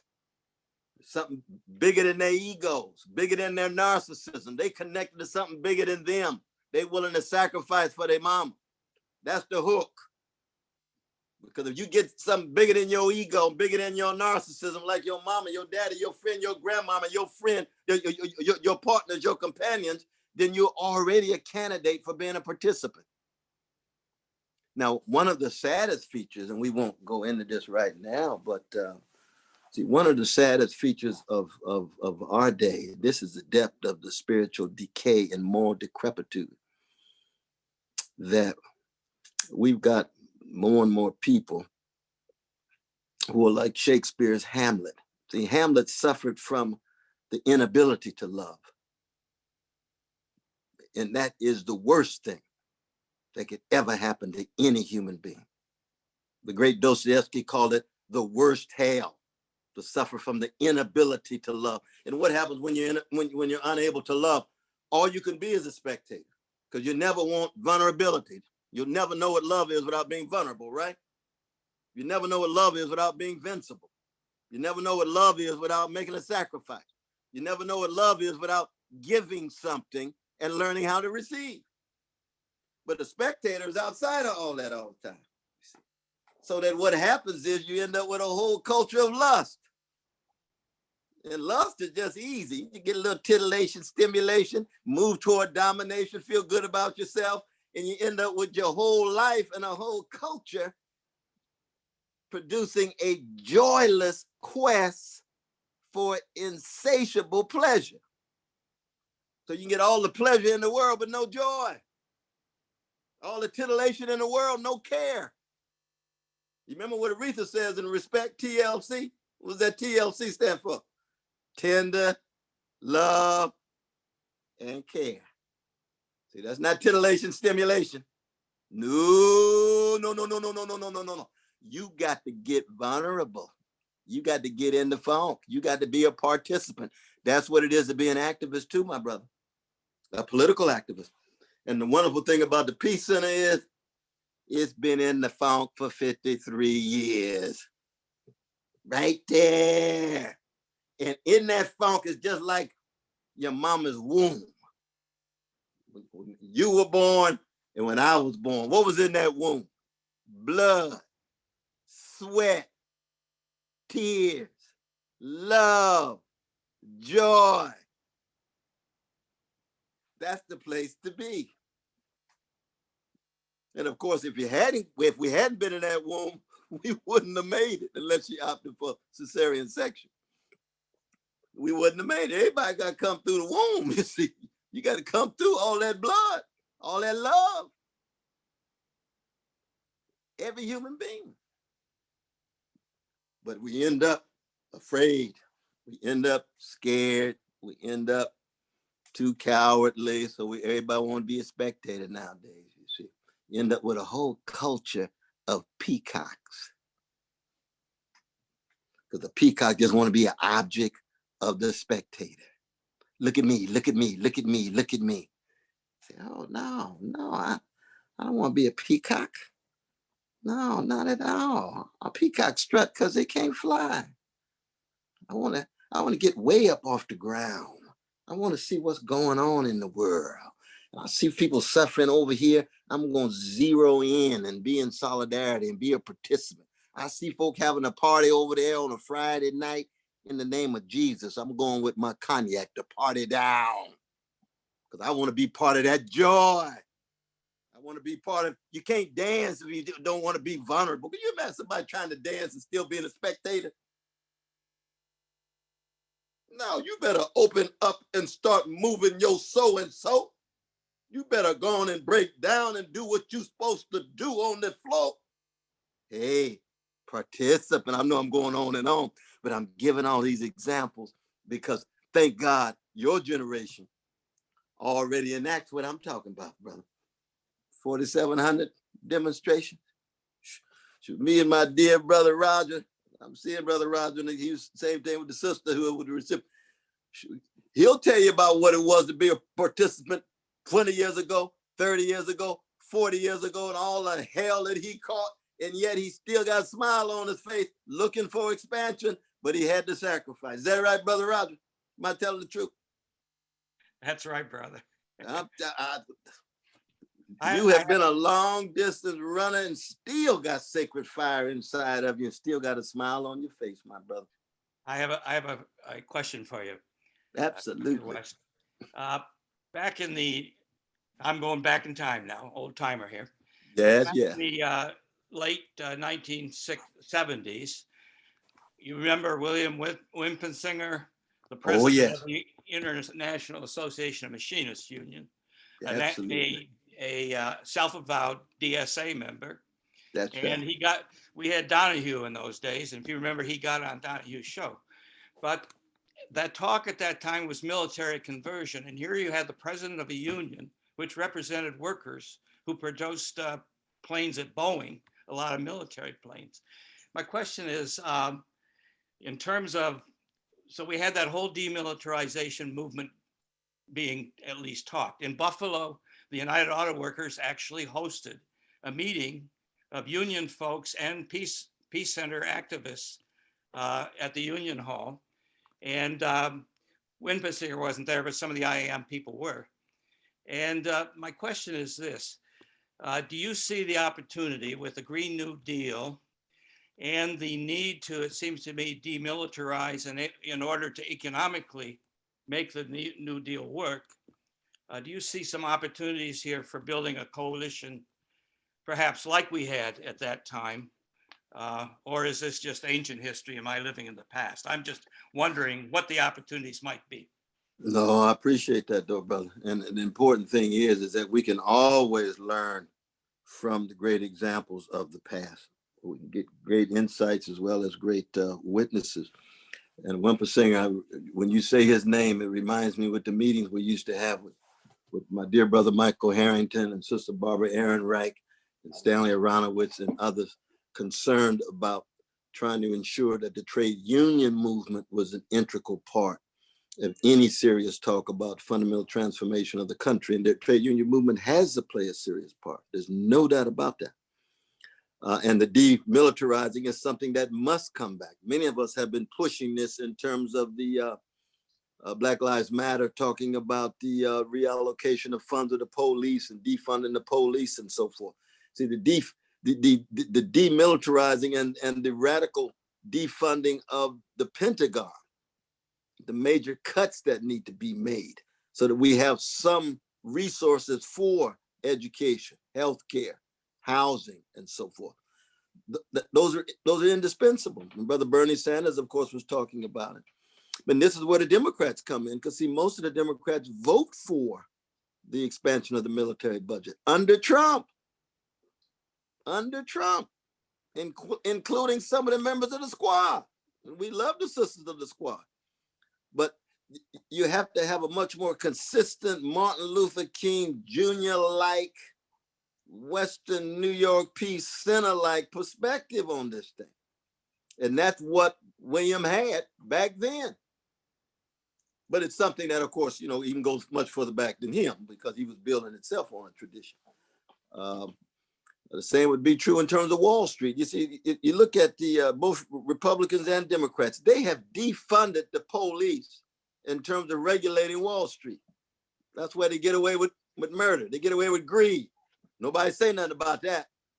But you raise one question about defunding police when it comes to the hood, where the major end and aim is containment and suppression of poor folk so they don't spill over anywhere else, and send them quickly to jail to render them invisible in the larger society, as if their lives don't have the same value as the lives of anybody else in the societies.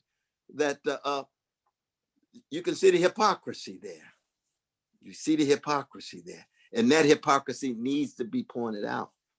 It needs. So I think that idea has got to come back in a mighty way. Now we know Barbara Lee has been talking about. There's a few, very few Democrats who have, and there will be more. I think that Jamal Bowman out of New York, I had endorsed him coming out of. He's going to Congress. He's going to be talking about it. There'll be a few. I think Sister Corey Bush out of you all know who I'm talking about, out of Ferguson. That she makes these kind of connections, but they're on the edges of the corporate center Democratic Party. They're part of the progressive wing of the party. And many of you know, we're talking now about a third party, a People's Party, that Nick Brown and the whole Sister Nina Turner. Y'all know Sister Nina Turner of Bernie's campaigns, one of the great progressive voices. Exploring and really trying to push that possibility, because people have to have some alternative. And we know the Green Party has also been out there for a good while, and I salute them, but we've got to have serious alternative that we present to people, including that kind of idea. Definitely. So thank you so much.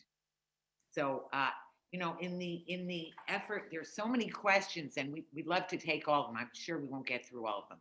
But so if we could just have Samira, who's up there, panelist, Cora, and you can each introduce yourself just a tiny bit, and then your question, and then we'll have Renee and Yasmin. Okay? Wonderful. So wonderful. Hi, my name is Samira. Thanks for Samira, having how me are here. you doing? What a blessing to see you. Blessing to see Nice you. to see you too. I'm so honored to even be here right now and have this opportunity to be able to hear you speak in front of us. I'm the one that's blessed. I can tell you that very much so. And I know you are a powerful force for good. So I was referring to you as well as the others when I was talking about how that younger generation is on the move.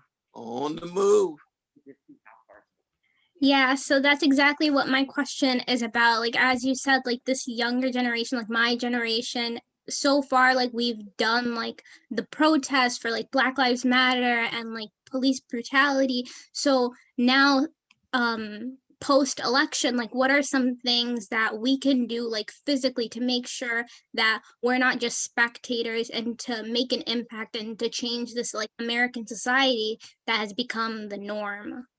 Mm-hmm. No, I mean, the beautiful thing is that you've got so many powerful spokespersons like yourself and others who see this connection between what Martin Luther King called poverty, militarism, racism, and materialism. They see the connection that we were talking about before. So when we talk about the police, you're also talking about the Pentagon. When you're talking about militarism, you're talking about militarized police departments in the States. You're talking about military units all around the world. You're talking about nuclear missiles. You're talking about a whole wave of weaponry, so that you end up with a whole society, not just commodified, but militarized. And as long as it's commodified and militarized and we're so divided, then it's hard to make the connections between police, Wall Street, patriarchy, Pentagon militarism in that way. And so I think it's just very important that young brothers and sisters of all colors remain part of organizations that have that kind of interconnectedness. Now, I know a lot of young folk these days talk about the intersectionality. My dear sister Kimberly Crenshaw has introduced way back in the 1990s, as she's one of the most sophisticated legal minds of her generation. And she was talking about class, race, and gender especially. But we want class, race, and gender couched within predatory capitalism, empire. And then what are the radical democratic possibilities? By radical democratic, I just mean the empowerment of those Stone called everyday people. And so already, as a young person, you want to be part of some network, some affiliation that has that kind of vision. That to me is a crucial thing right now.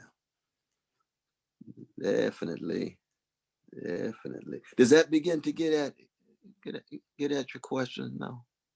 Yeah, exactly. Thank you so much. Yeah, thank you so much. You stay strong. You stay strong. Thank you. I will. Indeed. Hi, Dr. West. I did Sister Cora. Yes, indeed. I can't even begin to tell you what an honor it is to be able to speak with you. Thank you so much for this opportunity. Thank you to the Western New York Peace Center for this opportunity. I just wanted to ask, and I think that you've brought it out a few times, and I'm so happy that you bring out this idea of predatory capitalism. It's something that I'm very concerned with and something that I try to really study a lot about. And I'm just wondering, particularly with recent calls for defunding the police, and I think a little bit more national attention being garnered towards economic oppression and its intersection with racial oppression. Do you see this as a feasible goal on the horizon for us to sort of dismantle this predatory capitalism? Well, that's a major question, because we know it's a long process. It's a global system. And it's a very, very powerful system. And it may be the system created by our species that could lead to our self-destruction. Because it will be greed and hatred. And almost every religious tradition, every secular tradition has taught us, if you don't come to terms with your greed, hatred, and contempt, you're going to undermine all the good stuff in the world. That's for your community, your family, it's true for the species. So there's a sense in which my dear brother Noam Chomsky says it's internationalism with a transformation of predatory capitalism, or it is extinction of the species. Now, when you present that to somebody, and somebody said, well, I think I'm going to opt for extinction. Then you say, we're going to have to stop you. That's what we had with Trump, right? You rather for the democracy to self-destruct and you be a fascist because your greed, your contempt, your hatred is so overwhelming. But that's what the United States had in the Civil War. Right? They said, we would rather out of greed and hatred keep Black people in slavery in perpetuity than have any talk about a democracy. That democracy don't mean nothing to us. We want our profits, and we're going to keep these Black people enslaved and exploited. Then you get a war. Now, if the Confederacy had lost the war, different trajectory. But what did happen? Confederacy lost the war, white supremacy won the peace in 1877. So they got a new slavery called Jim Crow, a neo-slavery.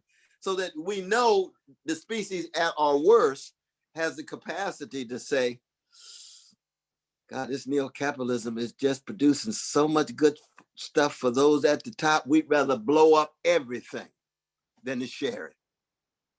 Or come back to the Peace Center. We are going to we're going to pursue an alternative that says, yes, there's a possibility for a fundamental transformation of predatory capitalism. Yes, there's a possibility of convincing people that even though they may have greedy proclivities, and we're not going to deny that, even though they have greedy proclivities, that there's something else that they can choose. And there's something else inside of them that can help regulate these greedy proclivities. So they can fight for abolishing poverty. They can fight for workers' empowerment, women's empowerment, Black people, brown people, and so forth, you see. But I think in all honesty, it is an open question. It's an open question. I mean, you read the later works of Mark Twain. Mark Twain was one of our very great writers. He had strong critiques of white supremacy, strong critiques of predatory capitalism. But remember that essay he wrote called That Damn Human Race? He said, I don't think we're gonna make it, Mark Twain said, wearing his white suit with his tie. He said, we're too greedy, too hateful. And he ended up a misanthrope. He ended up almost a kind of hater of humanity because he saw the night side. He saw the night side so clearly. You know, Jonathan Swift would be another of the great writers who lost confidence in human beings to almost do anything that was worthwhile in a significant way. And we see that kind of cynicism and that kind of pessimism growing today. And we've got to fight it. But we can't deny the evidence they're pointing to. Because what Mark Twain was pointing to was European colonization of Africa. He had a lot of evidence. You know what I mean? 10 million brothers and sisters in the Congo killed within a short amount of time. That was before our Jewish brothers and sisters in Europe. They had done to Africans what they did to Jews in Europe. And Twain saw it and he said, this kind of imperialism is like it's like a cannibalism. They're just eating at people, treating people like they're nothing. This is overwhelming. And so we can't deny those realities. We just don't allow those realities to dampen our fire. That's the key. You stay strong. You and Sister Samara and all the other good folks, the younger generation, doing a wonderful job. Wonderful job.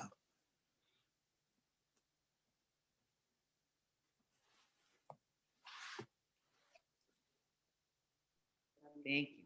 So there we go. Yes. Renee and Yasmin are interns with us. So Renee is actually also from Niagara University, and Yasmin is also a MSW Fordham University online student. So they'll ask some questions from the attendees. Fantastic. Fantastic.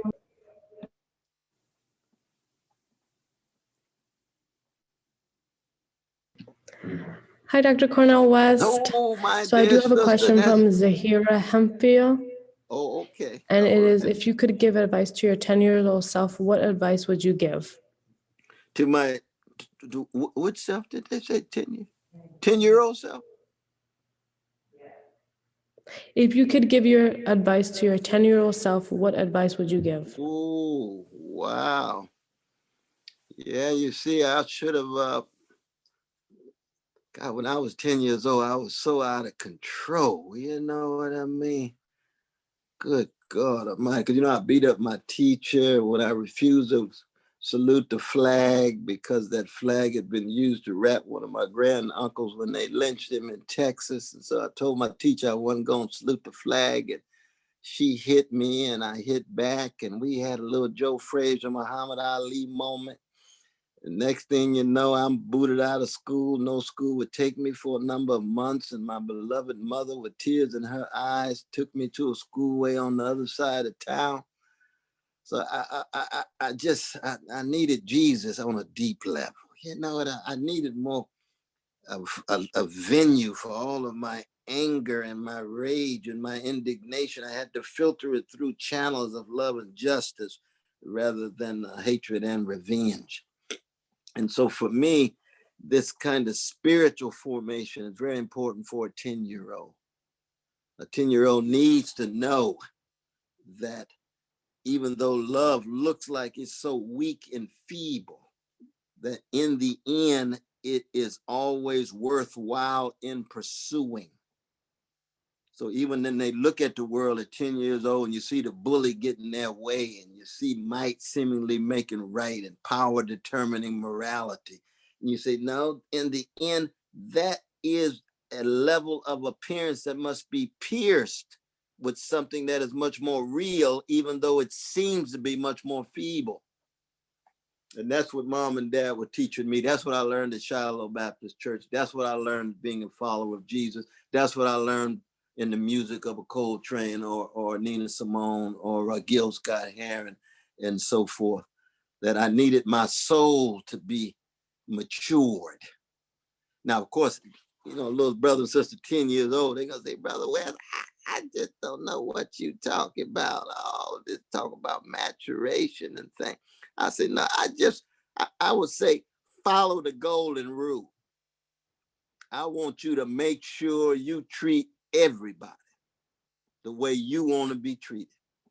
And that you try not to treat anybody the way that you know you don't want to be treated. That's a hook at 10 years old. And each time you interact, and just think that through as your moral criteria, you see. And that becomes a way in which they begin to see through the surfaces of life, through the levels of appearance of life. And that's what I was talking about with that peacock. You see, and all of a sudden that peacock start looking a little bit different. And that Alexander the Great, all of a sudden Alexander looks more like a gangster than he does great. And all of a sudden Amos and Esther and Jesus and Fannie Lou Hamer, Rabbi Heschel, Edward Zaid, they start looking more great. And all of a sudden the Peace Center becomes a center of moral, spiritual greatness. And the White House start looking more like Alexander the Great, power, military might, status, things that people think are most important, but things that have to be looked through and transformed and sometimes shattered in order to stay in contact with what is great. So I tell that little 10-year-old, make sure that you are always aspiring to greatness. And you're going to be great by your love, by your commitment to justice, by your service to the least of all. Now, whether that 10-year-old would still be there listening after all of those words is an open question. They may have said, well, I got to get back to my internet. I got some things I got to do. But if I had that chance to just look in their eyes, eye to eye, soul to soul, person to person, that's what I would want it to be said to me. And thank God, that's what was said to me by Irene West, by Clifton West, by Reverend Willie P. Cook, by Deacon Hinton. My vacation Bible school teacher, Sarah Ray, used to tell me, if the kingdom of God is within you, then everywhere you go, you ought to leave a little heaven behind. I didn't really grasp it at 10 years old, but I know exactly what they're talking about today. Exactly what they're talking about today. The Peace Center has been leaving some heaven behind for 53 years in a cold and cruel world. At 10 years old, some of them must have heard the same thing in their own language, in their own traditions. You know what I mean? Definitely. But thank you so much. I know I went on and on with that their question, Sister Yasmin, but I appreciate that. Amen. Thanks. So Renee. Sister Renee, how you Hi, doing Dr. there? West. Good to see you.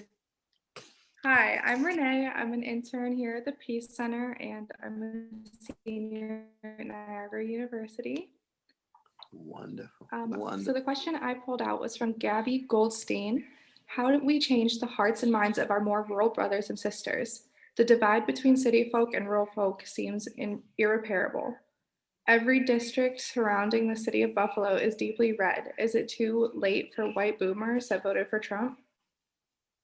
Mm-hmm. Now, that crucial question resonates a little bit with that first question about those 70 million. Remember how we started with that? So I can see some overlap there. But again, you know, that we live our lives every day and we try to be examples or try to be the love and justice that we talk about.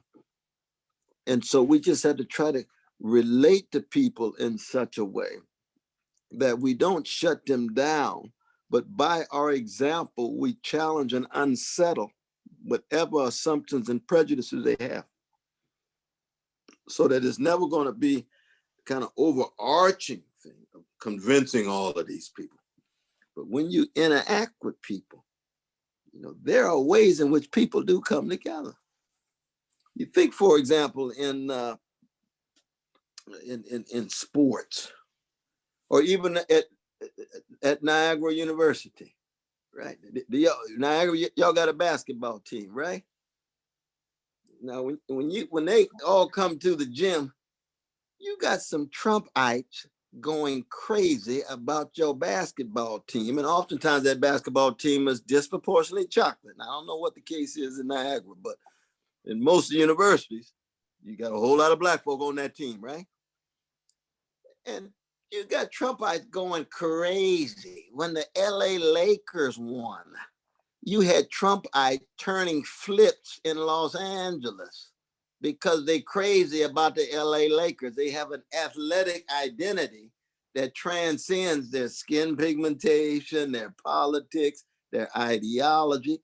And you say, that's interesting. That's very interesting. Maybe that's a hook. How do we provide an example of commonality that tries to push people to be able to focus on poor and working people, that's in the way that a basketball team can bring together all of Niagara University or Buffalo too? Buffalo, you all still got the Buffalo football team? The Bills, people are going crazy for the Oh, Bills. yeah. Buffalo Bills, you got Trumpites, anti-Trumpites, socialists, liberals, libertarians going crazy over a football team. You say, wow, this is very interesting. A hook into what people have in common. I tell you, one of the strange things that I experienced in Charlottesville, when we were walking from the sunrise service, where a number of us had a chance to speak, and we're going through the park where you got 21 neo-Nazis, Klan, I mean, just real sick white brothers and sisters with twisted perceptions of the world, and hating black folk and Jews and gays and so forth. They in the park listening to black music, listening to Motown. I said to myself, ooh, this is a complicated situation. They reveling in the products of the very people they've come to mow down. Because they came with their guns, they came with their face masks and everything. But the point I was making before, just like Niagara University basketball team, just like the Buffalo Bills, there's something that we actually do have in common. I could get into the Motown music that the neo-Nazis were listening to. That's human and very American. Because you can't grow up in America and not be affected by sports for most people. You can't grow up in America not be affected by black music. You can't grow up in America not be affected by university and college sports identities, right? I mean, look at the folk at University of Alabama. The vast majority of folk there voting for Trump. Football team as chocolate as Harlem and the South Side of Chicago. The basketball team as chocolate as Jamaica. But those same white brothers and sisters out there going crazy in the name of University of Alabama, University of Alabama, University of Alabama. Ooh, interesting. People are complicated. People got different identities, not just one. They can be moved, they can be pushed, they can be unsettled, they can be unnerved. That's the kind of flexibility we're looking for among some of these Trump folk, among some of these right-wing folk. Now, on the other hand, we also know that there's a significant slice that's not moving at all. There's just no doubt about that. You just have to hope that they can be overwhelmed by the good side by the forces for justice. And that's what we're after. But that's the beginning of an answer to that crucial question. That does resonate, I think, with the first question of Sister Dr. Ward's question about that's 71 million who voted for Trump. That's a lot of fellow citizens.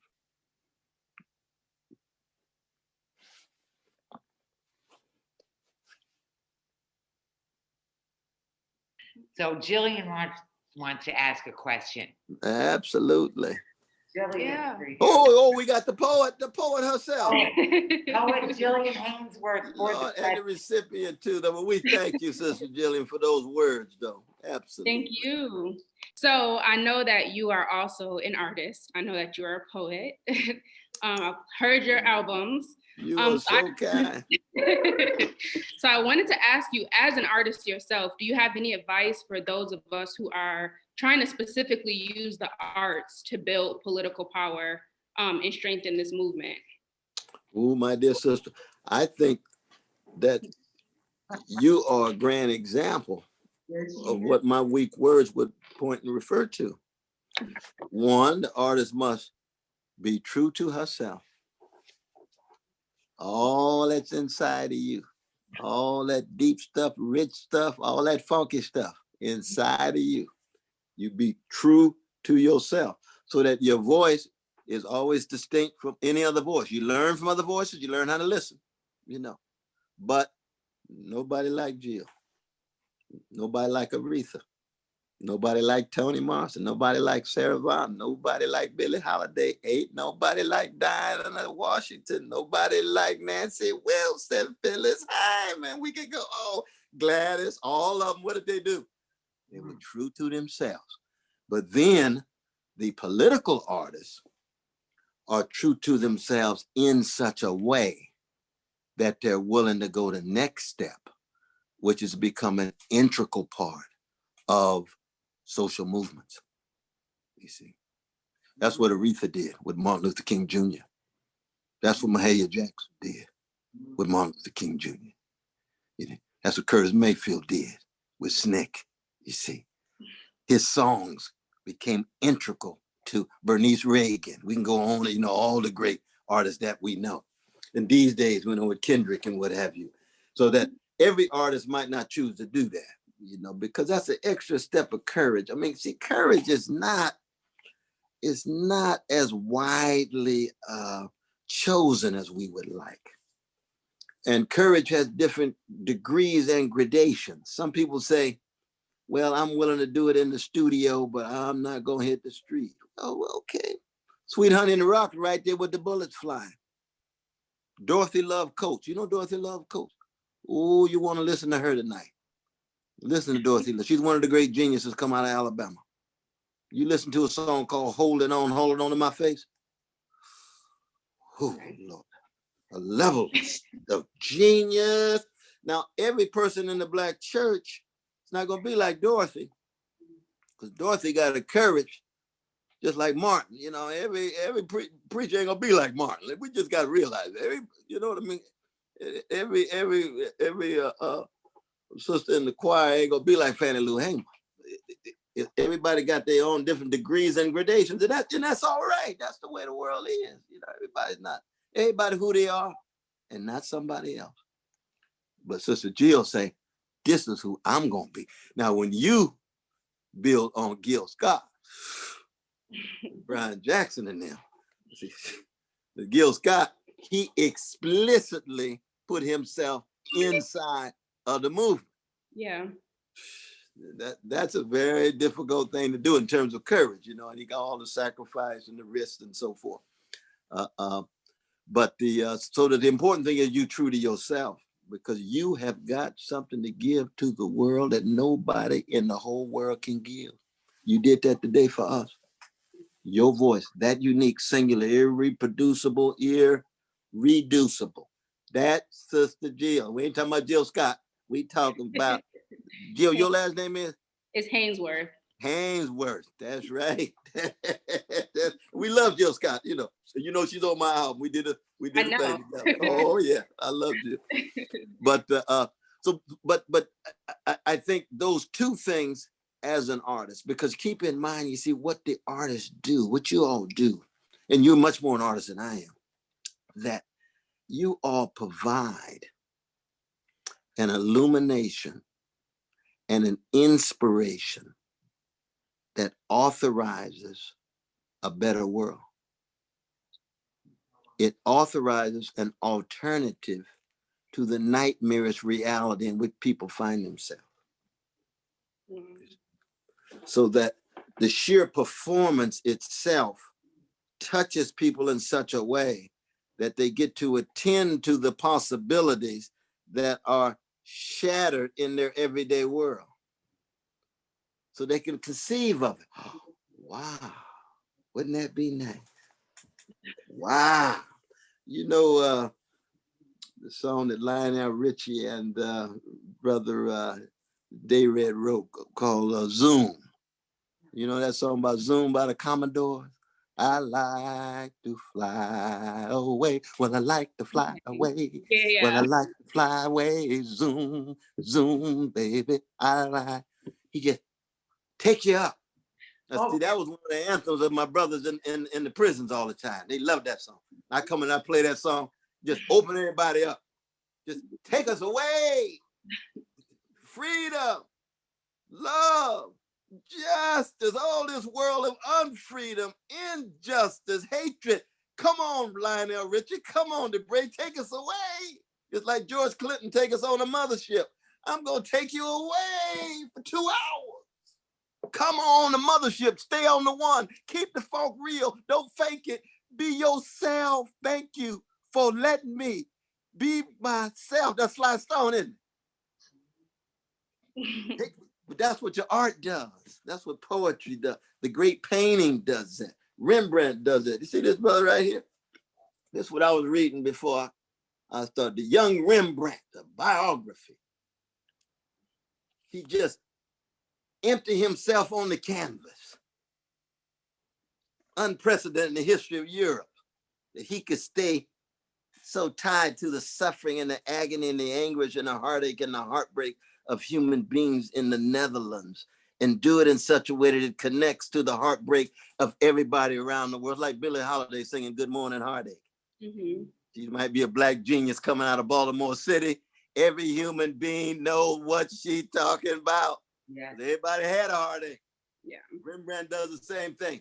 It's that sense of connection of the great artist. That's what Sister Jill, that's your tradition, that great humanistic tradition. Definitely. And then have a good time doing it, because you got to get the joy in it, though. Yeah. And like Marvin Gaye said, you know, sometimes you're singing what's going on, and sometimes you're singing let's get it on. That's all part of our humanity. That's part of our humanity. He's trying to work it out in his own way. He got his own genius in doing it. You know what I mean? Yeah.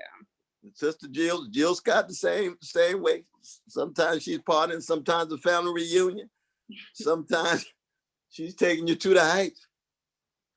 Absolutely. I know one can go on and on here though, but this is real. One essay to read is the essay by Percy Shelley. You probably already read this, A Defense of Poetry. Yes. You know that poets are the hierophants of unapprehended inspiration, the gigantic shadows that the future cast on the present. They are the unacknowledged legislators of the world. They authorize a different world, a better world. And we Christians talk about it in terms of the kingdom of God, of love. And how do you keep it alive in a world of so much hatred? So when you hear Fannie Lou Hamer singing those gospels, she's authorizing a different world. Staple singers say, come go with me. Come go with me. Come on board. Curtis Mayfield say, get ready. People get ready. Get on the train. Get on the love train. Get on the caravan of love. It's going to take you somewhere else. Now, sooner or later, you got to come back. Ain't no doubt about that. But you come back fortified, the arts. That's why for all oppressed people, for all human beings really, but especially for oppressed people, you see, arts are not no marginal thing. Yeah. They're constitutive and integral. not ornamental to who we are, you see. And without the arts, we snap. Black people without music, I know I wouldn't be here. Yeah. I would not be alive. I mean, I might snap tonight, but no, with all this good stuff, I won't. But I mean, you can snap at any time. But without that music, you go crazy. Without your poetry, Gwendolyn Brooks and Toni Morrison, you go crazy. You know what I mean? And so in that sense, people have to recognize, you know, you're not like, oh, let's just have a little poetry and the artists do their thing before things really, no, I love how the Peace Center did this. Everything's integral. The Indigenous Sisters Reflection, your art, the talks, the conversation, everything is all a part. It's like a jazz orchestra. It's like Mary Lou Williams on the piano, or Duke Ellington, or Count Basie, raising their voices, bouncing off voices of the others, everybody playing their fundamental role. And if one person feels as if they don't want to be a part of it, everybody suffers because we all in it together. Right. We all in it together. Absolutely. So you stay strong in your art now. Will do. Thank you so much. Absolutely. You're gonna get us singing and everything in a minute if you don't watch out. Oh, Lord, yes.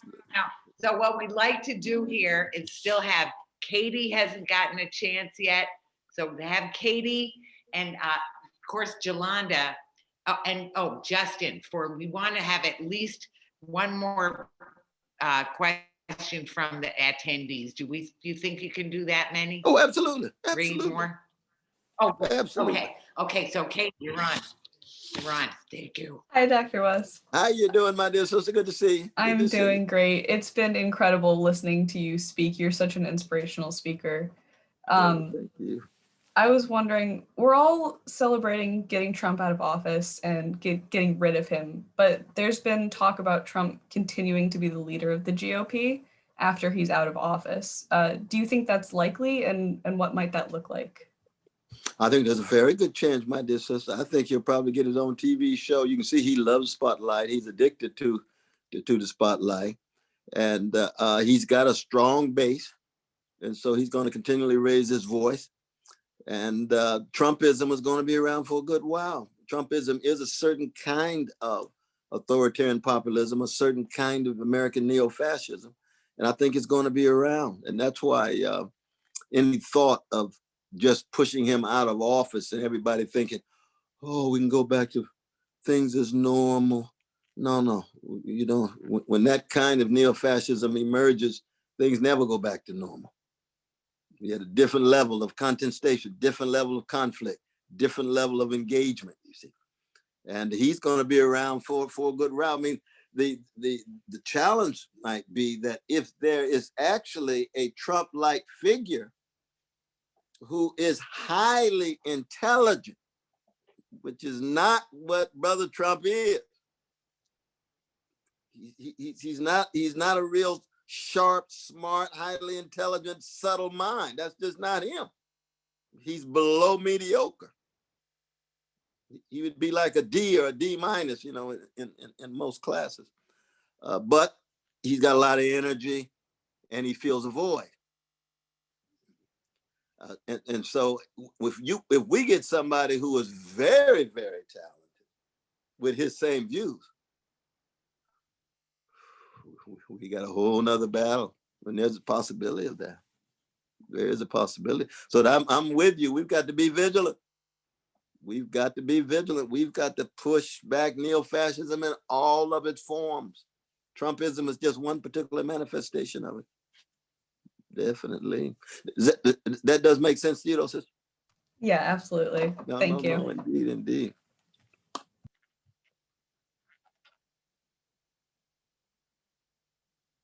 Yes, I'm here. Oh, just, thank you. Okay. You're next. You're up with the attendee question. All right. So this question was from an anonymous person. Okay. Thanks. Yeah, but just this person asks, what about our Black and brown brothers and sisters who also support Trump? No, we've always had conservatives in the Black community. We've always had conservatives in the brown community. We haven't had people who would vote for a neo-fascist for president like this. So it is unprecedented. But we shouldn't be surprised. We just shouldn't be surprised. We got to fight it like anything else. See, in the end, you know, we should never be surprised at any form of evil, just like we should never be paralyzed at any form of despair. That's very important. We can't be overwhelmed by, again, in Charlottesville, I saw a black brother marching with the neo-Nazis. I said, this brother is highly confused, to put it charitable, right? Well, that kind of thing could happen. The Klan began anti-black, anti-Jewish, anti-Catholic. David Duke is a Catholic. He's head of one of the main Klan branches. That's upward mobility American style on the right. So that we might even have Jewish members and black members, because the conservatism was shade into even a neo-fascist. And this is, you know, this is just part of what it is to be human. Folk get that twisted and distorted in their perceptions of the world. But we ought to make sure that we bring some serious arguments and pressure and accountability to all of our folk. But I would say the same thing about black neoliberals. You see, black neoliberals act as if they ought not be rendered accountable. You see, James Clyburn gets up and says, well, you know, I don't really think we need Medicare for all. I don't really think that's not a priority black people have. And he's getting millions of dollars from big pharmaceutical companies. You say, wait a minute, brother. Wait a minute, you just like these other politicians. You don't think that free Medicare is going to have that strong positive effect on poor black people? What kind of evidence you got? What's that money in your pocket?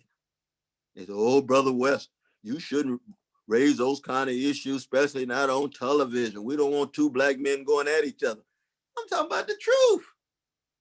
I ain't trying to attack this, brother. I'm talking about the truth. Since when does the truth go silent? Especially when people are suffering. You see what I mean? So that on the one hand, you're right, you know, the black neo-fascists, you know, Clarence Thomas has voted 99.9% on behalf of the rich, the powerful, and the corrupt. And he's a beautiful black man. Aesthetically, it's just his soul got problems. The lens that he looks at the world got problems. You see what I mean? And so we have to be able to be principled like that for any black or brown, conservative, or neo-fascist, and so forth and so on. I mean, I tell you another very, very delicate issue that I should probably mention at the very end is my dear sister Kamala Harris, who I have great respect in terms of her sharpness and her intellect. And, you know, she's an AKA sister, and AKA sisters mean much to me. And Howard University means much to me. But given her policies, I'm very critical.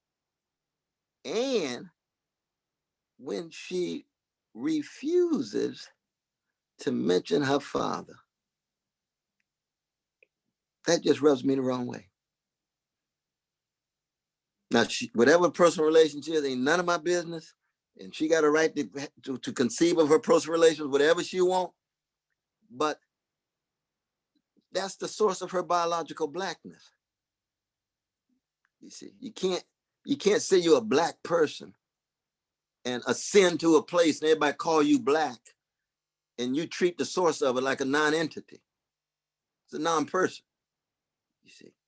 And he was who? First tenured black professor of economics at Stanford. He was a Marxist economist. He's still alive.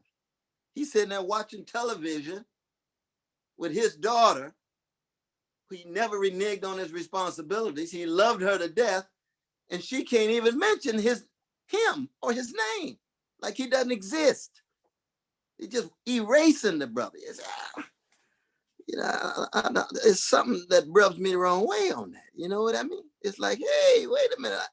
You got a right to whatever the relationship was, but just mention you got a father and keep moving. But you can't act like there's just a black hole in your life when this cat's walking around at Stanford right now. Now, how do you raise that kind of issue in such a way that it's truthful, but at the same time, it doesn't create any kind of, you know, controversy that goes beyond what it deserves? That's a question. That's a question. But believe me, a whole lot of folk think about that right now. A whole lot of folk thinking about that, because it reinforces this conception of black men being fathers who are good for nothing. And that's a vicious white supremacist stereotype of black men. That the evidence is that black men stay with their kids and connected with their kids even more so. But you would think all of the press that black men do it less. Now, there are some brothers who just wrong and don't do it. We know that. But the way it's cast in her case, you would think that this cat didn't ever see her. And he did. They got pictures in Jamaica together, go on and on and on. He said, hey, wait, what's going on here? This is a black man who had a black daughter. And if her last name was Nehru, she wouldn't be there. Her last name is Harris, because that's a black man's name. And she's there as a black woman and a woman from India and a woman of color. So you try to erase the blackness and get all the benefit from the blackness. Somebody got to teach me on this. Somebody give me some insight on this, because that just rubs me the wrong way. It really, really does. It's something that's what I call a key sweat moment. Something just ain't right. Something ain't right. And somebody needs to explain or break it down. You see, you can't just sail on blackness and erase the sources of your blackness. Can't do it. Not in white supremacist America. Not in America who've been hating black men and treating black men like they entities, non-entities. See, that's what Biden was doing when he set up mass incarceration. These black men, these poor black men, they are non-entities. Nobody has to worry about them suffering. We treat them any way we want. We're gonna go from 300,000 to 2.5 million within a matter of years. And ain't nobody gonna say a word. They were wrong. We did say a word. Angela Davis said a word, a host of others. Michelle Alexander said a word, and so forth. Because they count. Well, every black man in some sense counts. And so, you know, I stand to be, rescued or corrected or informed. But does this make sense to you, brother? Did you pick that up too the other night? Did you hear the speech? Yes, I did. Yes. Did you pick that up too? Yes. There was no reference to the black man at all? Yeah. Yeah, you say, Lord have mercy. But it is what it is, you know. We pray for our sister. If they attack her, we gonna defend her. You know what I mean? They mistreat her, we gonna defend her now. Ain't no doubt about that. But she's on the international stage. She's on the national stage. The whole world, look at. So maybe if she gets to talk with you, she'll have a little more idea about reconciliation. Well, I mean, you know. We're all learning all the time. Hopefully, hope, you're as a prisoner of hope, right? Well, that's true. That's true. I mean, but even it's not just reconciliation, my dear sister, because if she doesn't want to reconcile with her father, that's fine. If she got her own reasons, and I'm sure she's brilliant in terms of her reason, but it's just a acknowledgement. You see, that to me it does not mean reconciliation. No. All you gotta say is, I got a daddy who's black. Right. Boom. Right. Acknowledge it. You can even mention his name, Dr. Donald Harris. That's true too, because my Harris didn't just drop out of the sky. Right, right. Well, actually, in some ways, I think this is going to relate to the question. Jolanda has a question for you. Sure enough, sure enough. Thanks. Jolanda, our emerging activist, emerging leader. Oh, yes, because you won the award, though, didn't you? We did. And here's I salute you. We salute you. I salute you. Absolutely. So as I said earlier, I'm very honored to share space with you tonight. Take off. Okay. I'm very honored to share space with you tonight. Was very recharged by your message. Definitely. So yeah, thank you for your message. So thank you. Yeah, absolutely. So the question I have is, how do those that are Black and brown activists and all those that are terrorized, white supremacy on a daily basis, continue to stay encouraged and commit to self-care in the fights toward liberation in this country? Oh, yes, indeed, indeed. But see, I should be asking you that question too, because I already have the sense that you got to believe in yourself. You got to respect yourself. You got to spend time with people who respect you. You got to be part of networks and communities where your humanity is taken for granted. It's not something you got to prove all the time. Taken for granted, you see. And you got to find the context of struggle that allows you to be yourself in that vulnerable way that we were talking about before. That's the ways in which we keep going. And each one of us have to be able to make those kind of choices to gain access to those friendships, those comradeships, those forms of solidarity, those loving relations, those family relations, all of those relations that affirm us and empower us and enable us. And because there's going to be so many contexts that don't do that, there's going to be so many contexts that are just coming at us tooth and nail. If we stay in those contexts all the time, we'll never make it. We'll never make it. Because, one of the reasons why Jesus said, love your enemies, because I think he knew that anybody who's following truth and justice is going to have a whole lot of enemies. And if you allow your enemies to be your point of reference, you'll never make it. Your point of reference always has to be those sources of good in your own life, those sources of good in your community, those sources of good that allow you to be the full person that you are. Always in process now. Always in process. And all of us falling, bouncing back, falling and bouncing back and so forth, you see. But as young Black and brown folk, you got to make sure you have access to those kind of friendships and networks where you can fully be yourself, where you are respected and able to respect yourself. Definitely. Now, does that make sense, my dear sister? Absolutely. Yeah, No. absolutely. No, indeed, indeed. And it's true for everybody, but it's especially true for Black and brown, because you see what has happened is that the white supremacy has always been the public face of the worst in America. And it is the public face of the predatory capitalism in America. And because of that, it means that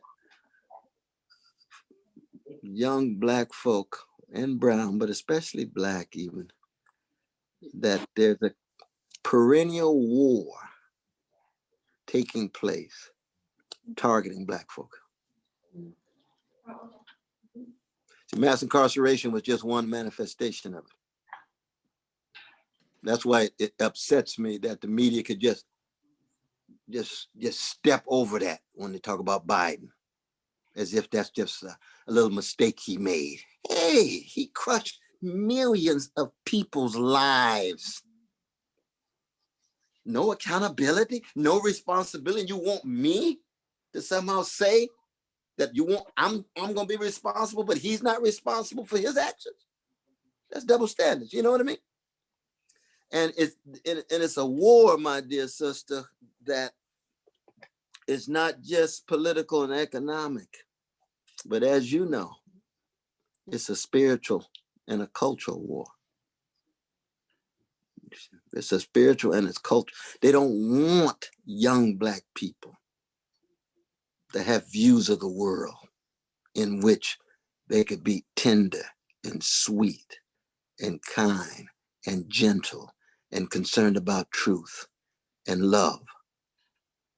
Because Black love is a crime in a white supremacist society. Just like Black hope is a joke. That's what white supremacists want to convince young people. Black hope's a joke. Black love's a crime. Black freedom is a pipe dream. Your Black history is a curse. That's what white supremacy tells Black young folk every day. Every day.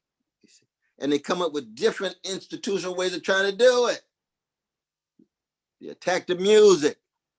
You see, when hip hop came out, it had all of that powerful music, subversive, critical, Grandmaster Flash, New York City, F the Police with Ice Cube, all of this unbelievable energy that was critical of the powers that be. And what did they do? They commodified that thing, commercialized that thing, directed it toward the women. And the next thing you know, you get this dumbed down music in which the power structure, not run by Black people for the most part, the oligarchs and plutocrats in the recording industry and live performance and radio and so forth, they twist it so those energies get misdirected. That's war. Another example would be, you notice among the young brothers and sisters that they don't sing in groups no more. They don't sing soft music and sweet music, you know. So when we were coming along, you have the Delphonics. La la means I love you. Can you remember? I sure would like for you to remember if you can. That's William Hart, you see. That's Ted Mills of Blue Magic singing Chasing Rainbow. That's Russell Tompkins Jr. with stylistic singing Stone in Love with You. Stop, Look, and Listen. David Ruffin singing with the Temptations. You got the Hutchison sisters with the Emotion, So I Can Love, and the sweetness of it, the powerfulness of it. They don't want young Black people dealing with that spirituality at that level. No, they want the body titillation, body stimulation. You see what I mean? So it becomes a spiritual war against Black youth, even in Black youth music. And yet the genius still comes through. The talent still comes through, but the bombardment is more intense. Because if you separate young people from their tenderness and sweetness and kindness, and even soulfulness and sensitivity and delicacy of spirit. That's Nat King Cole. That's Carmen McRae. That's Sarah Vaughan. What is it about them? They gonna touch you so deep with a delicacy that you gonna feel like you are as strong as a lion and a lioness. That's a little different than that bombardment of a lot of that dominant form of hip hop these days. So what happens? You go to the party, you know, you don't even slow dance no more. I mean, I'm getting nostalgic, you know, but you know, how you gonna go to a dance and don't slow dance? I mean, what's going on? Where you gonna slow stuff down? Let the whispers go. Let enchantment sing. Let the main ingredients sing. Other than Boys to Men, they're the last group. They're the last one. Not the last, but I mean dominant form. And the reason is because I know some young brothers because I work with them, right? And they sing beautifully. When they go to get their contracts, folk look at them like they're crazy. Like they're crazy. Just like when I did my albums, you know, with all the Talib Kweli, all the great ones, Gerald Levert, and they say, Brother West, all we want is, we want G-string music. That's what we want. You go out back in the studio, do G-string music. We don't want political crap. We don't want that crap of tenderness, and that stuff is played out. I say, since when is tenderness played out? Since when is love go out of style? Since when is gentleness played out? It ain't played out in your context. How come it's played out in the Black community? That's a form of spiritual warfare. And yet our young folk fight back. And they respond in their own way. But a lot of times, even in their response, you can feel how they've incorporated some of the values themselves, right? That needs to be called into question. That needs to be called into question, because you got to be a loving, sweet, soulful people if you're going to be freedom fighters. You have to. You see, you can't just be gangsters like the gangsters coming at you. It's not going to work. It ain't going to work. So even when you win, okay, in a gangster race, the winner's still a gangster. You win the rat race, the winner's still a rat. We don't want no rats. We don't want no gangsters. We're gonna No win color. the human race. No gender. We want human beings. We want folk who will straighten their backs up and fight for love and justice, just like the Peace Center. 53 years. I know it's getting late, y'all. I'm running my. Oh God, it's 9:45. Well, we got one last question, because I got another podcast at 10 o'clock. I got to do. One more question. Well, here's you know, if we could have one more question, I'd say I would give it to Brandon. Has not gotten to ask a question. Absolutely. So, come right on in. Come right on in. Very quick and a very quick answer. Yes, Because Brother Brandon. we can't leave you too long. So thank you so much for this very wonderful presentation. I'm honored to be here at all, and certainly to speak to you. And my goodness, to ask the last question, that's no pressure at all.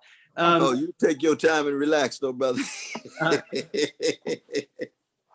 Well, so, you know, like Dr. Ward before, I've been familiar with your work for a very long time, and somebody who's always been inspired by it. And I think the first book I read was Democracy Matters. And you know, I look now, and on the one hand, we had this great turnout in this presidential election, which suggests in a way that we're democratizing. But the other side is I feel like we're very sick as a society and as a democracy. And so I wonder if you could, you know, I guess maybe in just a few words, you know, talk about, I guess, you know, a vision for democracy that's more than turnout, and that can maybe talk about that radical democracy that you opened with earlier. Absolutely. Now, as you're right, though, brother, that on the one hand, it's a positive thing that at least people did show up in the midst of a pandemic, too. I mean, this is really quite extraordinary. But democracies have always been much more than about elections. You know, democracy is about whether people feel empowered enough to lift their voices and feel as if their voices lifted will shape their destiny. And the only way you do that is you have to have accountability of folk in power. So that the three things that I talked about in terms of Wall Street greed, what is the opposite of that? It's people's power, it's workers' power. It's people having access to wealth and credit and resources and respect and dignity. You see, what's the opposite of white supremacy? Peoples of color who've been hated and traumatized and terrorized, being treated with dignity, with decency, and them feeling that their voices, when lifted, can shape their destiny. None of the things that we're fighting against poverty. The masses of people don't choose to be poor, which means that their voices are being hemorrhaged. Nobody chooses to send their kids to decrepit schools, or chooses to live in neighborhoods where bullets are flying, or chooses not to have health care, or chooses not to have decent housing. So it means their choices are being hemorrhaged and thwarted, you see. What's the opposite of the militarism? Full-scale accountability to make sure that people are committed to peace and trying to ensure that they minimize the possibilities of war. And war is tied to economic interests, national interests, geopolitical interests, so that we're creating countervailing forces and movements against those particular evils. And radical democracy, or at least democracy in its deepest and most genuine sense, is just this simple idea that every person is unique and singular and ought to live a life of decency and dignity. And ought to live a life that allows them to flourish and flower to the best of their choices and the best of their cultivated capacities. You know, it's a very simple idea, but it's a revolutionary idea. It really is, because of the masses of poor and working people. If their voices were raised in such a way that their conditions were called into question, you talking about some serious revolutionary transformation. Serious revolutionary transformation.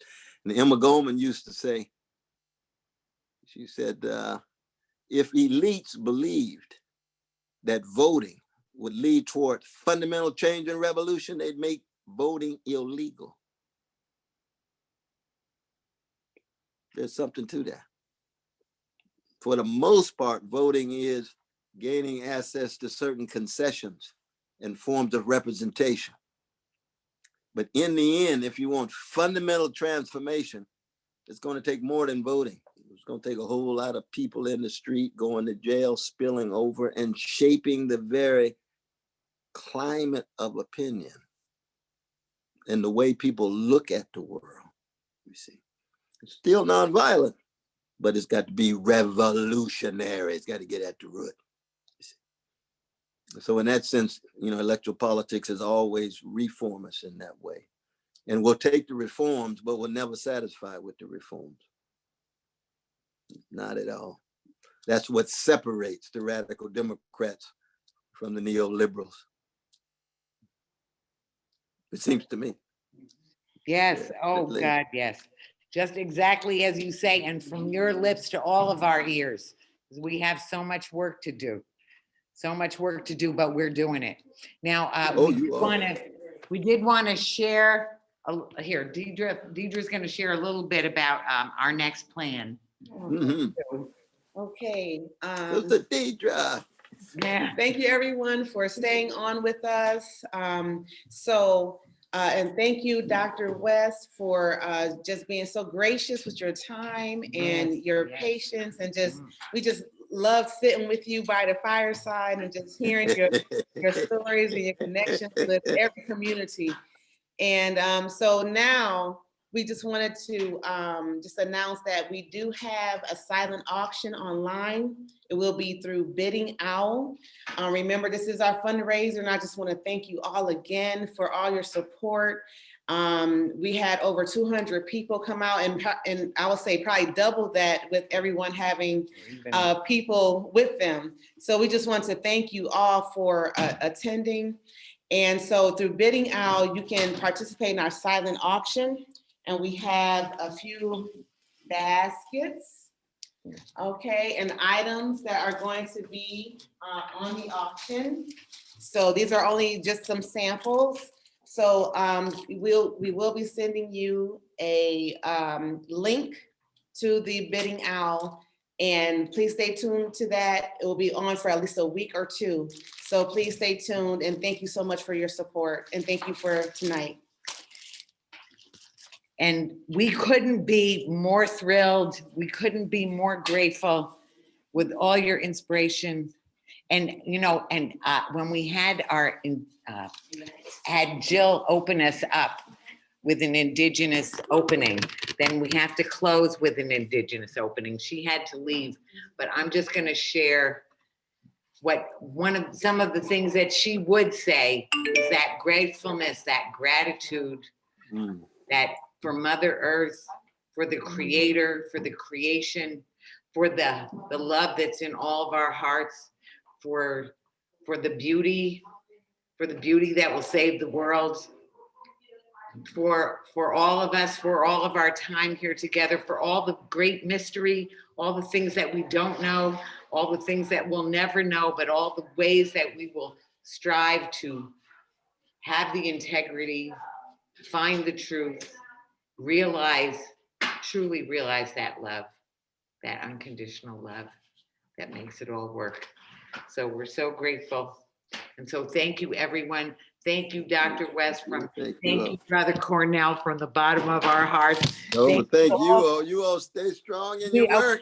We love Doing a mighty you. work. We love you. We're all Doing a mighty work. one love. The One best love. of Buffalo and other One love. places Oh, and too. don't forget about coming to actually after the COVID, coming, and we're gonna jam out, dance out, and make it all happen. The revolution it will rhyme. We